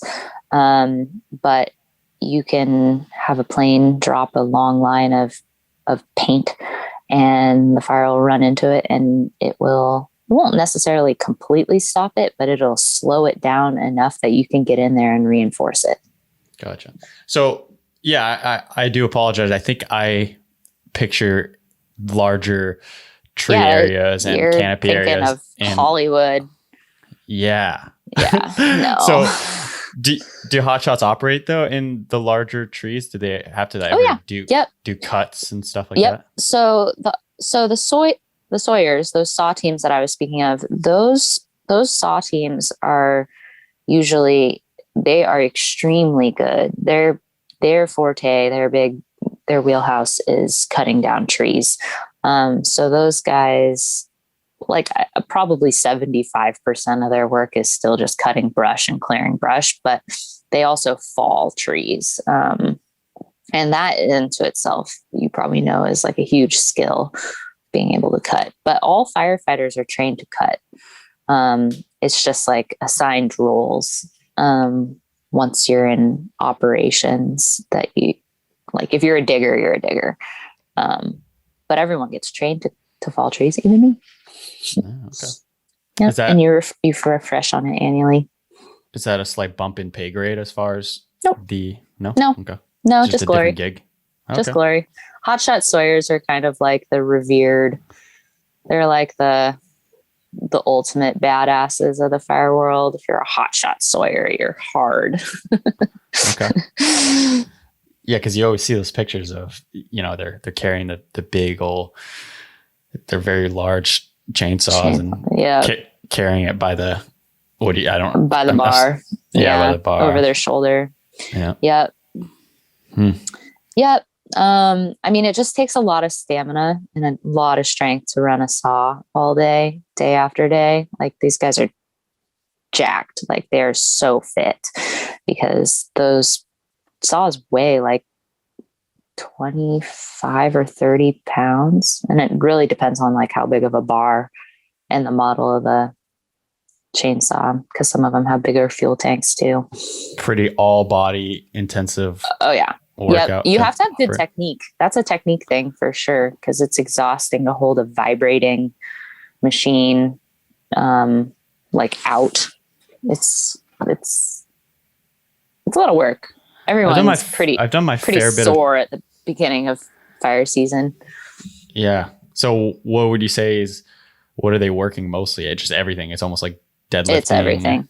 Yeah, biceps. Oh yeah, it's everything. Well, the sawyers are moving. So like the sawyer is cutting, like, which means that a lot of it is not just down on the ground, so they're bending over a lot, but it's also like up overhead because they're limbing trees. So you got to pick this big thing up and cut up over your head, and then the swamper is also super strong because they're dragging all that stuff out of there. And sometimes those are like huge rounds, like huge log rounds or like heavy brush and stuff. And they're dragging everything off. So like both of those guys, gals, whoever, they're super strong. The diggers are strong too, for sure. But like it's definitely, a heavier burden, literally. Like you have to hike with your saw and everything. That saw is your saw. No one else is going to carry it. So how does this change once you get into the repelling realm of things? Aside from the way you're entering the scene, are you operating differently? Is the mission different? Yeah. Yep. So like I was saying, hotshots are usually used for extended attack, meaning they just get put into like hot, heavy, large, complicated fires. Repellers are used primarily as initial attack. So say there's a lightning storm overnight, first thing in the morning, one of the lookouts calls in a small lightning fire out in the middle of nowhere. They get the coordinates for it. They'll order the repellers to go check it out. And the repellers load up. It's only four crew members. Plus a spotter, and the spotter is the person who is like basically your boss. So you go out and you fly around the fire, check it out, see if it's manageable, if it's suitable for rappel. Call into dispatch, let them know what you found, give them a size up, give them all this information on the fire that no one's seen yet except for you because you're flying around it. And then you get the go ahead to staff the fire or not. And the spotter will put out the repellers, meaning they like hook up the ropes, drop the ropes, and give you the signals to exit. And then they'll drop those, make a few laps, and then come back and kick out your cargo. So we, like the personnel, we rappel with our fire gear. So just our pack on us, which has all of our like personal, like our issued gear. And then the cargo, they're called war boxes. We get 400 pounds of cargo that gets kicked out behind us, which contains all of our saws, fuel, tools, first aid kits, saw kits, food, water, sleeping bags, all of our shit. And then we are The idea with any rappel mission is that you're going to be self-sufficient for a minimum of 72 hours without resupply. So then you go camp on the fire until it's out. And by camp, I mean you work all day and then you sleep. And then you get up and do it again until it's out. And then you have to get out of the really remote place that you got dropped into. So sometimes that means you get a helicopter ride out, you go hike all of your crap over to an open space where a helicopter could land and they come out and get you. But that's always the dream. The reality is usually that you have to pack it all out to the nearest road and somebody comes and gets you with a truck. And so that is like with the chainsaws and everything. So like typical, in order to even get into rappel rookie training and likewise for smoke jumping rookie training, one of the very first things that you have to do is pass a pack test of 110 pounds. So they load you up with a great big bag and you got to walk 3 miles with a big bag because that is how you get off of fires most of the time. And 110 pounds is like the minimum of what that shit's going to weigh.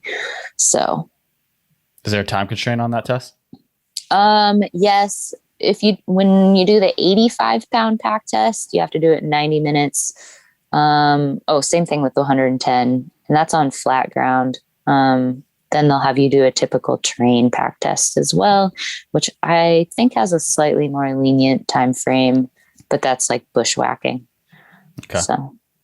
So let's get into the rappelling again. Are you dropping a line from out the door of the helo, and are you rappelling like spec ops with gloves, or you have a rappel device? So everything it's pretty cool. The national rappel program is totally standardized. We all use, like I said, Bell mediums, which are either 205s or 212s.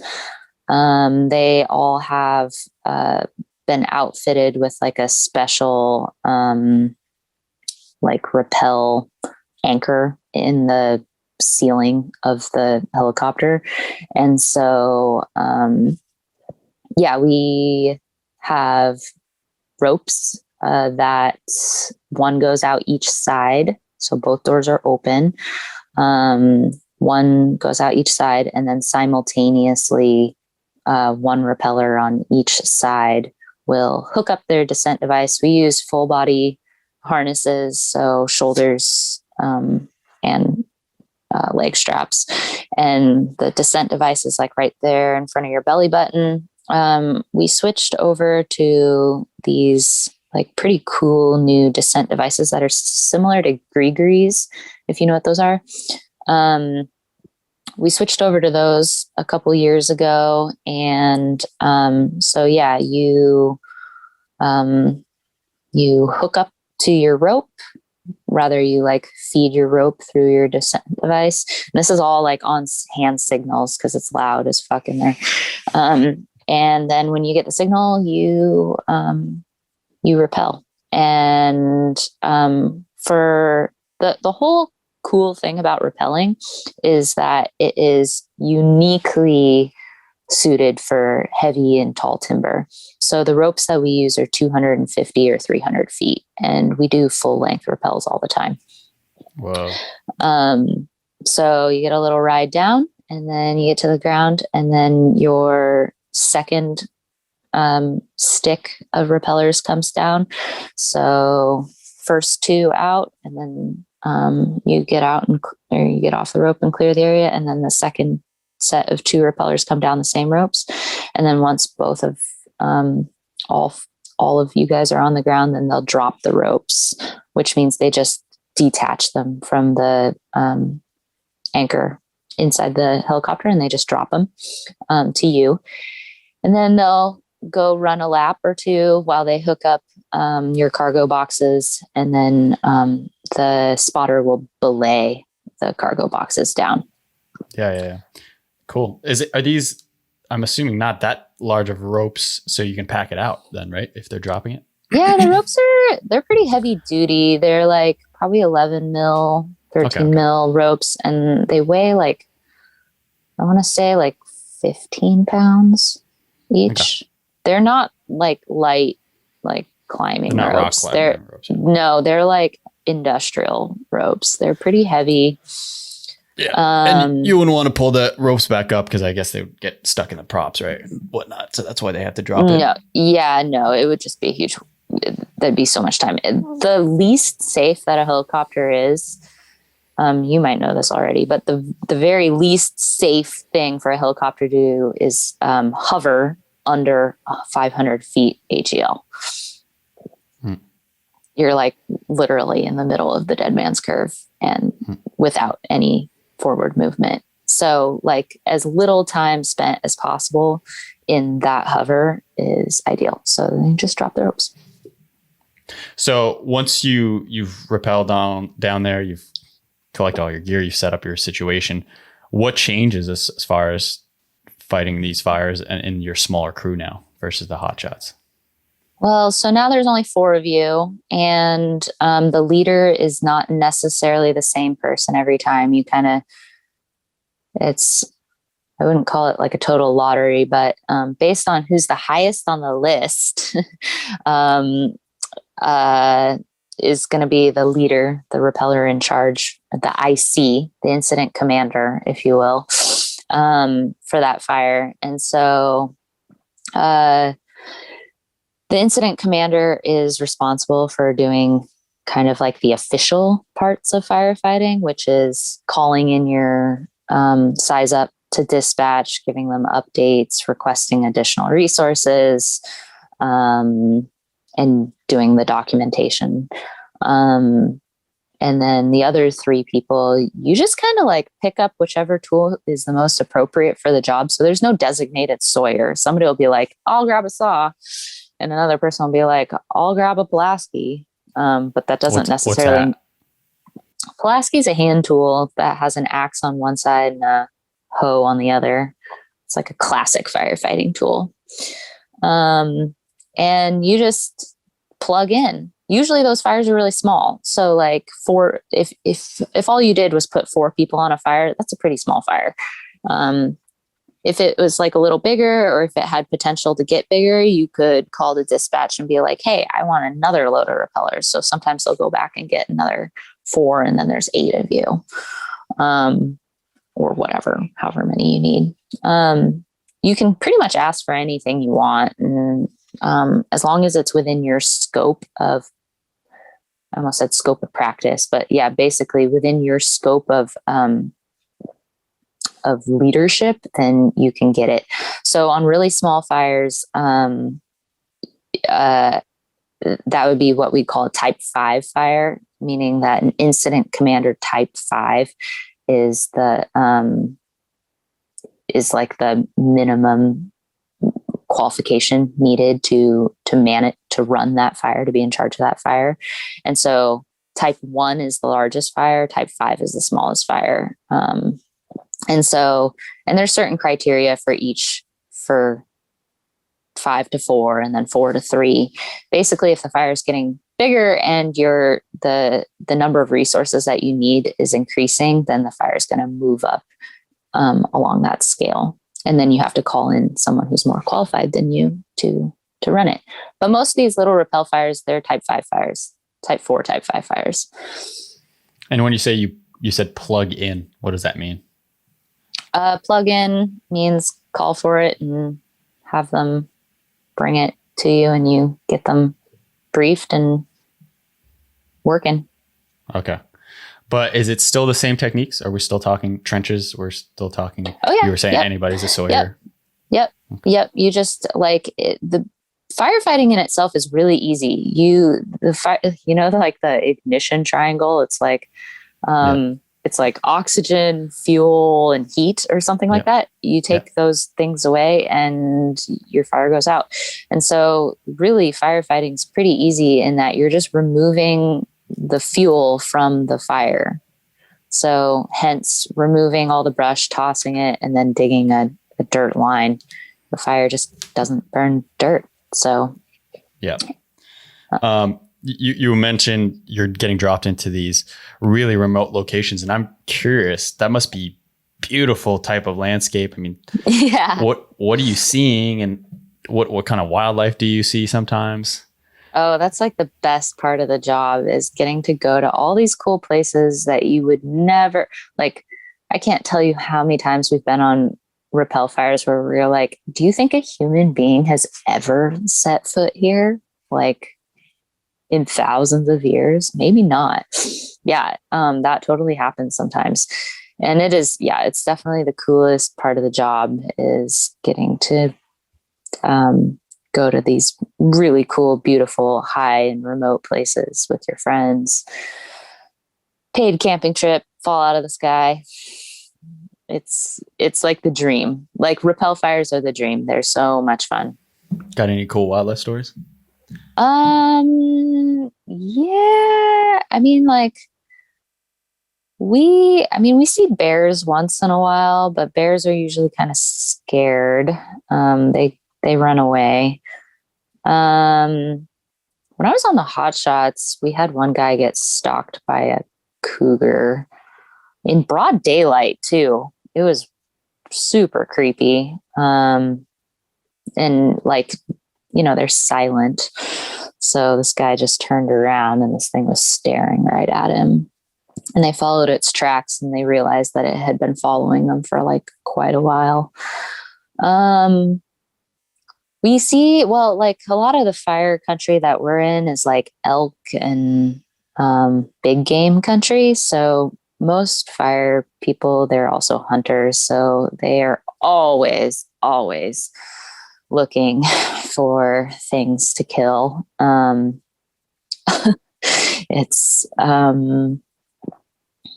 yeah, I don't know. Like, I was on a cool fire once with a pack of wolves not far. They didn't come bother us or anything, but it is kind of cool to be out in the woods and be like, whoa, I hear an entire pack of wolves like howling on the next ridge over. Whoa. Where was this? Oh, and that one was in Idaho. Okay. I mean, Idaho's got a lot of wolves, right? Don't they have like Idaho like has a situation? A few. I don't think so. No, I think that's what the ranchers would want you to think, but no. No, we don't have nearly as many apex predators as we're supposed to. So I don't know. I think there's one state. It's either Montana or somewhere in Idaho. I've heard that there's, like, in the city, it's gotten to the point where like wolves are coming in. I don't know. I've heard that. I don't know. Yeah. I don't know. I think that's like, there's also a lot of anti-wolf agenda out there too. So that's a whole discussion. Hard to say. I happen to be on the wolves side on that one, but I get it. I'm not a rancher. I don't keep livestock. So there's talk of getting wolves back into Colorado. They're talking about. Yeah. I mean, so I don't know about you guys, but we have way too many deer around here. I would love some wolves. So actually, speaking of Colorado, our company was founded in Boulder there, and yeah, there was quite the fires there just last season. What was that situation? Were Hotshots and different, like, repellers and everyone working on that as well? Because that seemed like one that might have been out of hand or something. I actually, because I took last summer off from fire, I did not pay that much attention to specific fires anywhere. So to me, it all sort of blends together. I'm not sure what happened in Colorado last year, but yeah, Colorado is perpetually burning. Some of the biggest fires I've ever been on were you remember the fires that burned in Colorado Springs in 2014, 15? Nope, sorry, but yeah, huge fires. Yeah, but yes, I guess to answer your question, those are like all hands on deck kind of fires where they require all types of resources, and they take everything that they can get and they start throwing it at it. How much money would you say, if you were to just ballpark it? We're talking staffing, flight, fuel, pilots, everything, everyone in the in the background working. What would you say, like you say at that Colorado Springs fire, if you were to guesstimate how many they actually dollars are spent? They do daily running totals on these that are published every single day of fire season. Big fires are like millions of dollars. Sort of funny. You'll notice it's all on something called the SIT report, which is put out by the National Interagency Fire Center every single morning at 5:30 in the morning. You can just Google the SIT report and it'll show you the state of wildfires in the entire country, with their costs, how many structures have been lost, how many helicopters, how many crews, how many engines are on any given fire, and then like a short description of each fire. Really good resource. California fires are super duper expensive because they have so many more resources and they throw so much more stuff at every single fire to contain it very quickly because they have to, because California is overpopulated. But like you can have, I guess the size of a fire doesn't necessarily correlate with how much it costs, because you can have fires out in the middle of nowhere that don't cost very much because we're more or less just managing them for fire use. But yeah, big fires like in close proximity to cities that are extended attack go on for several weeks at a time, like millions for sure. Now you mentioned I asked that question about close calls and you kind of diverted. Well, is there any kind of type of situation where you and your crew were at a pretty close call? Yeah, I think probably the closest call I've ever had was actually I think it was my first year in fire. But we were down in Oregon. There was a huge lightning bust, meaning a large storm had passed through with like many thousand lightning strikes, and it had started dozens of little fires all over the place in kind of the Central Oregon Cascades area. And so they had pulled in a ton of crews from all over to start like getting into these fires and try to get them captured. Because the thing about lightning busts, a lot of the time, if you don't get all these little fires put out, they grow, and eventually sometimes they grow into like a single or several large fires. So lightning busts are pretty fun. You go in there and you work really quickly. So we had gotten flown into, this is when I was on a hand crew, flown into this remote little half-acre fire, I think it was, when we got there, and another crew, but it was burning in heavy timber with like a really, the Cascades it's the temperate rainforest, right? So the duff layer, the organic material layer of the forest is really, really thick. So you have to dig down extremely deep in order to like actually pull fuel away. So we were digging fire line that was like several feet deep, and it wasn't working because the fire was just like, it had all the right conditions. It was warm. The humidity was low. The wind was blowing. It had been a dry summer. And so we were just like, we were trying to put line around this little half-acre thing, but it was just growing. And eventually, towards the end of the night, late in the evening, the fire was just like clearly taking off and getting up higher into the trees, what we call canopy fire. And so we just decided to pull off for the night. You're not supposed to fall trees or run chainsaws in the dark. Seems pretty obvious. That's not a good protocol. So we had like pulled off, we hiked quite a ways away from the fire and just like bedded down, literally just laid down in the dirt right there and kind of kept our eyes on it all night, and it kept moving. And then the typical thing with fires is they die down at night. Humidity naturally rises quite a bit. Wind usually dies down. It's colder. So fire activity is typically less at night than it is during the day. And then during the day, the heat of the solar radiation and wind and everything, it causes fires to kick up again.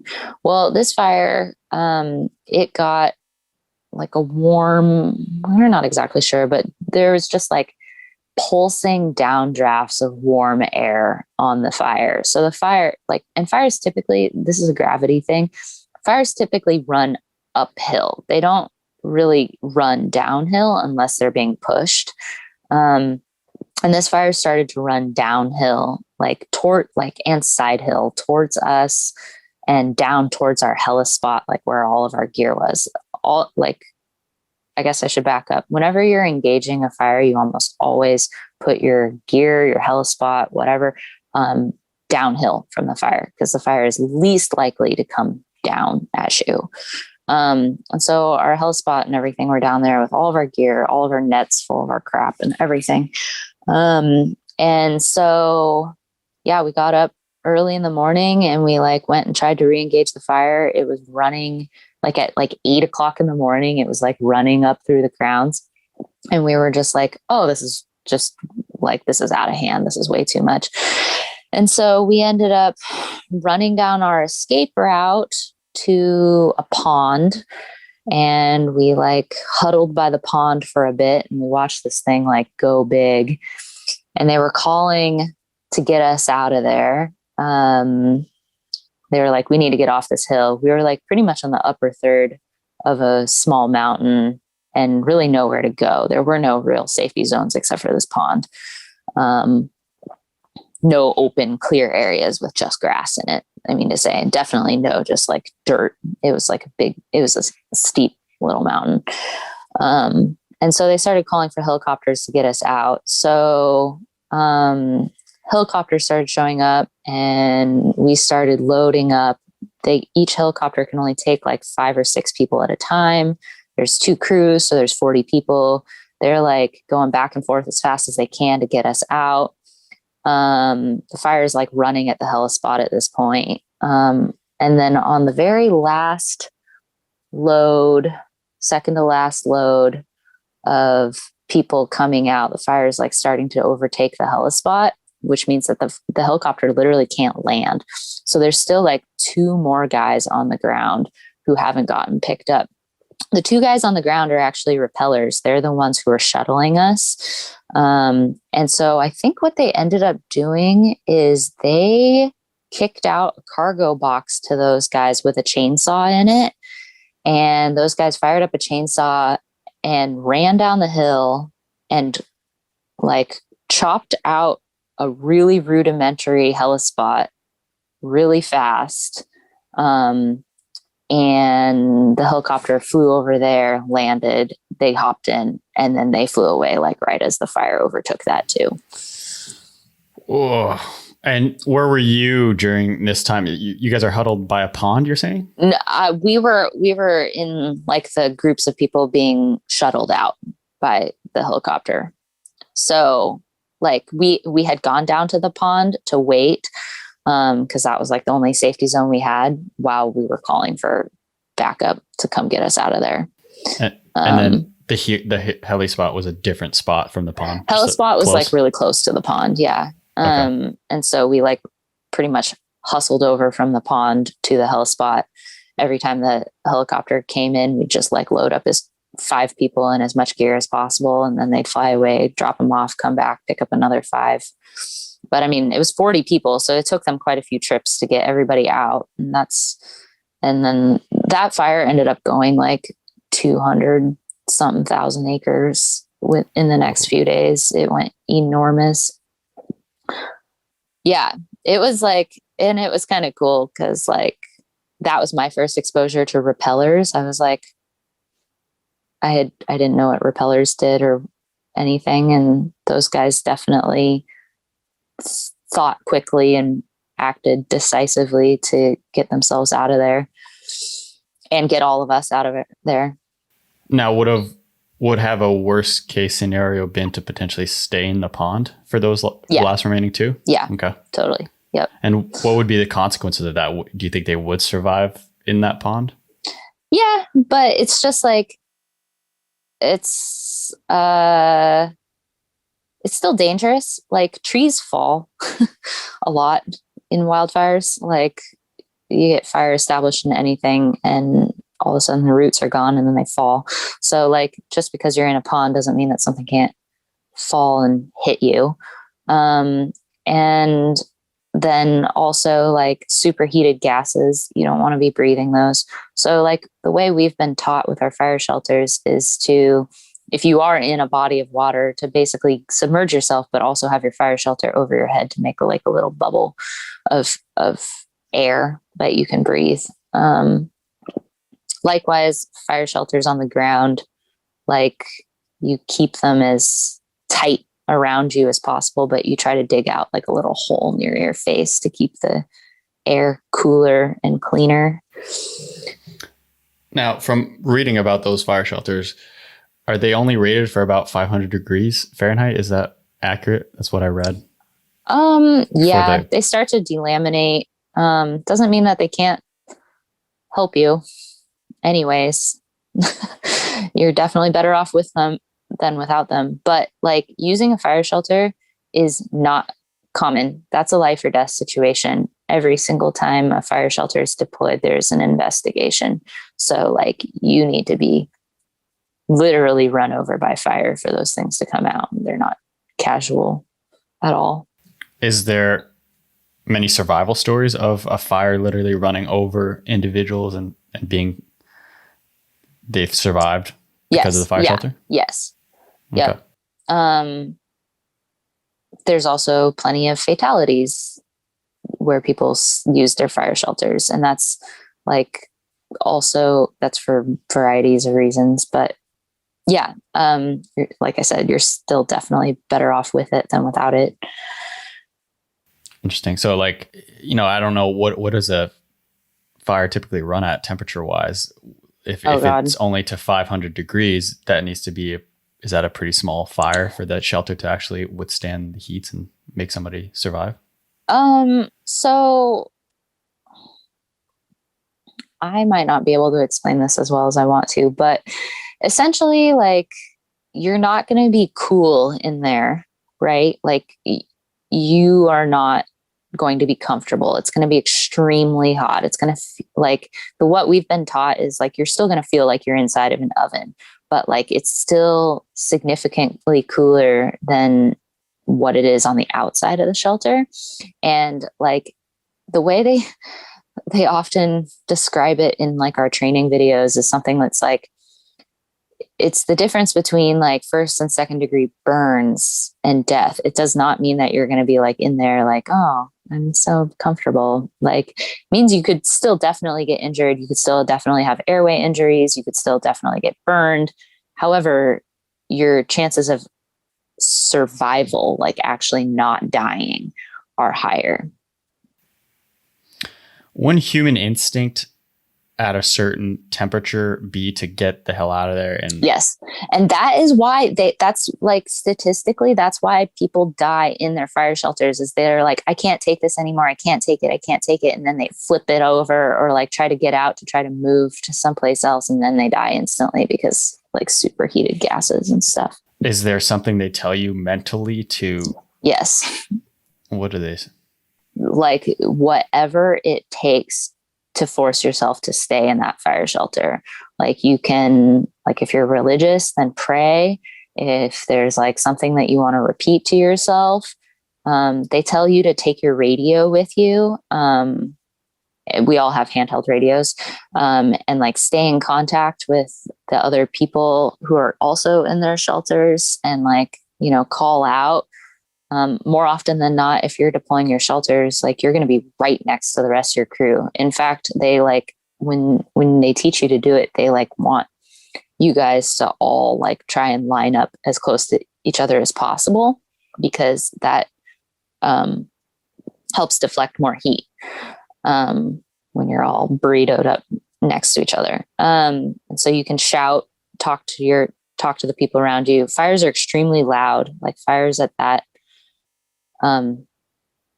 it sounds like a hurricane. So you might have to yell, but like whatever it takes to stay in the shelter, you are definitely safer inside of the shelter than you are outside of it. Do you know anybody that's had to deploy one and survive? I do. Yeah. How do they tell that story? Well, the individual that I'm thinking of in particular, he's actually survived 2 deployments. And he tells it in a way that makes you really not just think about like what you would do in the worst case scenario, but how you would shape every single decision from the time you wake up every morning to avoid that situation. So like if you are, whether you're a crew member or you're the leader of a crew, it puts like a huge amount of weight on the very smart decision making and the foresight to make it so that you are never giving the order or being given the order to deploy your shelter. And what does he say? What are specifics that he says as far as that mental state? Especially, like, honestly, most of those roads lead back to that good LCES. Having all of there's a fine line sometimes between like having all of your T's crossed and I's dotted and engaging for the sake of like efficiency. You need to get in there sometimes and you don't specifically stop and lay all those things out. But just like from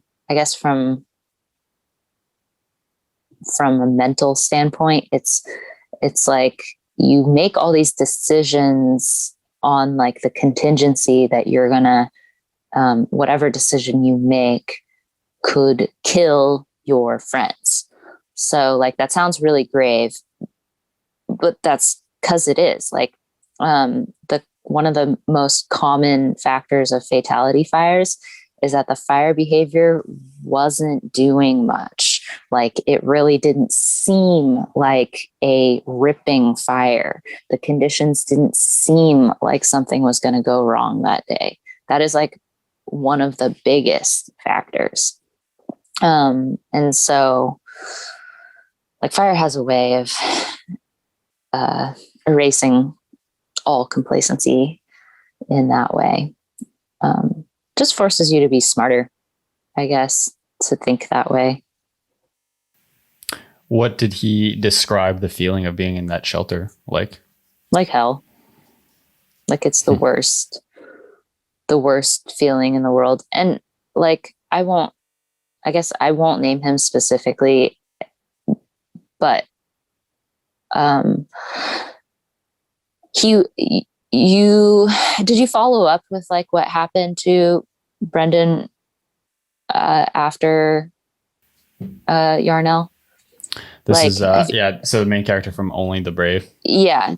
Are you sort of aware of what happened with him? From my knowledge, he's like kind of a motivational speaker now, and he is, and that's following like years of alcoholism and suicidal depression. And that's not uncommon. The superintendent of the Prineville Hotshots, the guy who he survived after 14 of his hotshots were killed on Storm King in Colorado in 1994. He spent 20 years drinking himself into oblivion. The guy that I personally know who's survived 2 deployments became a hardcore alcoholic. Like the trauma of surviving, the survivor's guilt, the flashbacks to those events, like they're unbearable. So like I guess that's I would say like almost maybe a common thing to have happen is like just an inability to cope afterwards. And these are guys that are like used to being strong and called heroic, and you know, the whole community is like feels bad for them and like is calling them a hero and stuff. Like you can imagine the pressure. So yeah, I personally can't even imagine what those guys have gone through. Yeah, even when you're talking about it, I just hear the sound. Like I didn't ever even experience it, but I'm just picturing how loud it is, and if you guys are huddled together, I'm assuming you're hearing screams. Yeah. So. I've never been there, but like I've heard too that it's horrific. It's like the firefighters that died in Yarnell, like those guys were all fairly close together. They found they could tell, and this is like the same with a lot of the larger fatalities, is like the guys are in a line more or less. So it's like they ran as far as they could and then they dropped and sheltered. So you can kind of just see at what time, or like you can kind of almost see the timeline of how they got overtaken. Very, like. So, and we talked about, one of my questions was actually, you know, if you are an outdoorsman and you're stuck in a situation where there's a forest fire, you know, they try to say not to outrun it. A water source isn't necessarily the best decision. So what would you say is the best survival tactic? I guess if you are like really deep out there, like say you're on a hunting trip or something and you're way out there, I would go to an open high point. Or an open high point? Or didn't we say a low point is key? Well, so an open high point is like if you're going to get rescued or something, picked up, that's much more ideal to a low point. Like a low open meadow would be great. Tends to be a little more humid and wet down in the valleys. If you can find a big, low open, like grassy area. But like I guess what I'm thinking of is like a lot of really high points, they're like rocky or less timbered. So it would have to be like an open grassy point if you could find one. And definitely like no canyons. Don't go into any narrow spaces. Fire in the wild and fire in your chimney are no different. They constrict in those spaces and they accelerate. So no canyons. So we're like, by canyon, do we also mean just in between two mountains? Yep.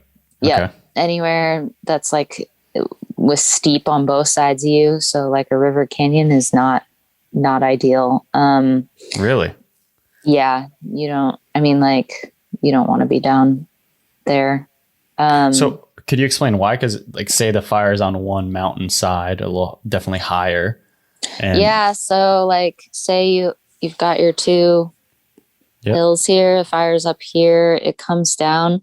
Well, if it comes down and jumps the road or jumps the river or whatever, then it has an unobstructed run up to the top with which it can gain a ton of momentum running for the top. And that will like completely like, you know, fire sucks all the oxygen in. And so in those tighter canyons, like I said, the fire accelerates. It'll just start pulling air like crazy up into these canyons. Some of the most active, like the biggest fire behavior you'll ever see usually is like fire that's established itself at the bottom of a slope in a tight canyon. It'll just explode and run for the top really hard. But so like picturing, like making this scenario, say the fire's on that one mountain side and you're in between the cannon and that fire, what would be your best course of action, you think? Go down canyon. Okay, so do go in the canyon, but start going downstream. Okay. Like, because inevitably it's going to get wider, right? Usually it doesn't get narrower. It gets narrower as it goes upstream. So I'd go downstream and get on a road. Get on a road. Like, if anything, a road can actually be an okay safety zone because it's a road. Like, obviously, if it's really smoky, you run the risk of, I guess, getting hit by a car or something if you lay down in a road. But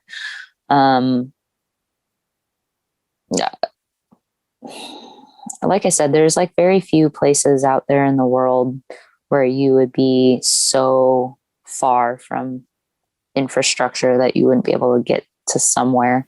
But like, also, I guess the other thing is you're thinking of fire that's like running walls of flame, which fires don't always do. Most of the time don't do that. They don't just start and then all of a sudden it's like this blazing inferno.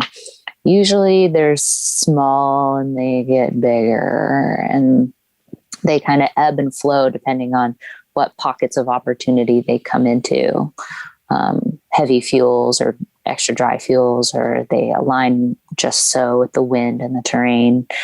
But like, if you were out there and you saw a little, like if you saw a little fire or something, odds are you can just hike in the right direction. Like, don't hike into the fire, but like you could turn around and just hike back out. Yeah, I think I've definitely put myself at risk of sounding completely ignorant on this podcast for whoever's listened this long. But yeah, my references are from like the movie Bambi, right? I'm thinking these big walls, deers are flying out. I mean, like fire will do that too, but like really that wouldn't come out of nowhere. You would see that from a ways away. Yeah. You can't, it's kind of hard to just stumble into a wildfire. They're huge. There's smoke. And I just have like a technicality question regarding the fire shelters. How are you holding that down? Are your hands on the side of it? So it's kind of like the shape of a sleeping bag, except there is no bottom to it exactly, but there is like a lip. So like, imagine you have a sleeping bag with just like a strip cut out of the bottom or something. So you put your elbows on like the lip that curls under. And same thing with your feet. They also have like these chintzy sewn in straps that you can grab and hold on to hold it down. Because the other thing about fire, when it's like that raging, is it creates its own wind. So like hurricane force wind will try to like lift up the edges of the shelter. So you really do have to hold them down with your arms and your feet. That's what I'm picturing. Yeah. Oof.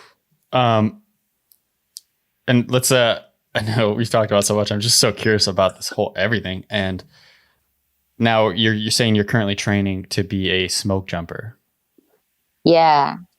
That's my little that's my little secret right now, which I'm telling you. So now no, you know, but how long is the process? Yeah. Well, so for me, that's been several years in the works. I was fortunate enough to have been somewhat recruited.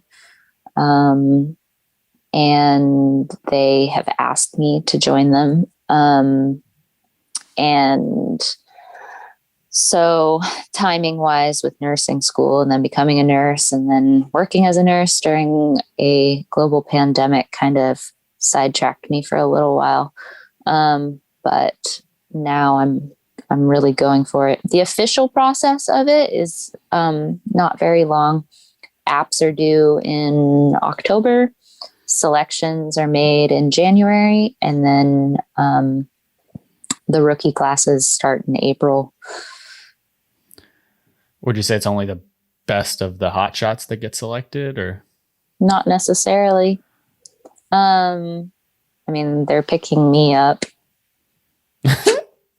I don't know. You seem pretty rad from our conversation. Yeah, but like so historically, smoke jumpers have been just like complete studs, like pipe hitter Olympic athletes. Like they're just incredibly fit, and that has always been over like the many decades of smoke jumping tradition. That is really like the criteria for making it through rookie training has been to be incredibly fit.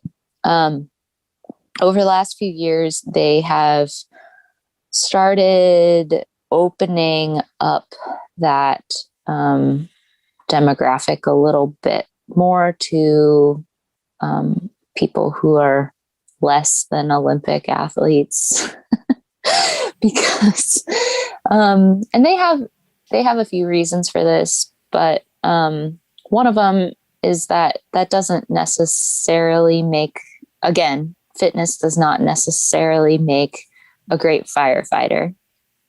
And fitness doesn't necessarily make a good critical thinker or a good leader or like a lot of those other qualities. And so over the last few years, they've started trying to like think more progressively about the people that they're hiring and bring in people with life experience and more diverse skill sets than just like I can do 40 pull-ups.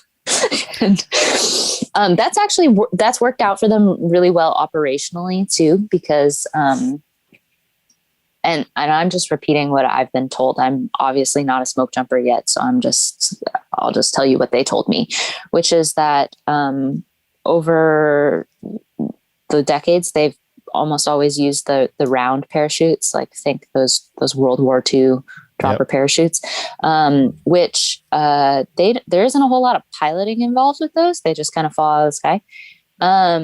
And the Forest Service is transitioning to the ram air parachutes. Some bases have already completed their full transitions. Other bases are partway through their transitions. But eventually the entire Forest Service and the BLM will be flying ram air squares. And with that comes a whole different and larger skill set for piloting. And it does take some cool heads and critical thinking, adapt and overcome kind of skill sets. So what they found was that as they expanded their search for different types of smoke jumper candidates, that people who were just I don't want to make this sound mean, but just like people who are smarter ended up doing really well with the ram air canopies, because they do take more of that skill to pilot. And so that's what I've been told. That is a new topic, as far as even the Air Force PJs are adopting that mentality of not necessarily recruiting the person that can do the most push-ups. And in history, and you'll talk to Navy SEALs and stuff like that, they're often saying, yeah, the person that's most physically in shape is not the most fit to lead. And typically leadership and all the thought process and the concentration, and that's where your energy is going. Well, something's going to fall slightly more by the wayside. And oftentimes that's your physical. So that's not to say there's not great and phenomenal shape leaders, but often they're not necessarily the top athlete as one of the best leaders, because you're putting in your energy in different realms. Yeah. And that's so okay. Like 10 years ago, even I never would have been able to be a smoke jumper candidate, I think, because of that exact sort of shift in mentality. Like, just bottom line is I can't do 40 pull-ups. And so therefore, like, sorry, this isn't going to be your path. But it doesn't mean that they completely compromise on the fitness thing. They still hold us to extremely high physical fitness standards. I'm training my ass off right now. And I hope to, do them proud with what I've got, not being like the greatest athlete ever. How does that operate as far as when it was canopies, and you're saying still is in a lot of places? How do you drop somebody in is it a forest area? They're looking for clearings, and it's just the pilot's timing, just dropping folks and hoping for the best? Yep. Well, no, I think it's quite a bit more calculated than that. And like I said, I've never smoke jumped before, but, they do kind of similar to what repellers do in that they go out and they recon the fire.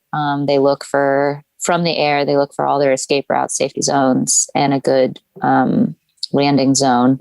More often than not, jumpers are not going to have like a sweet landing zone right next to their fire. Repellers are cool in that way, in that you can just insert them like right next to the fire, because your biggest risk is what? Rotor wash.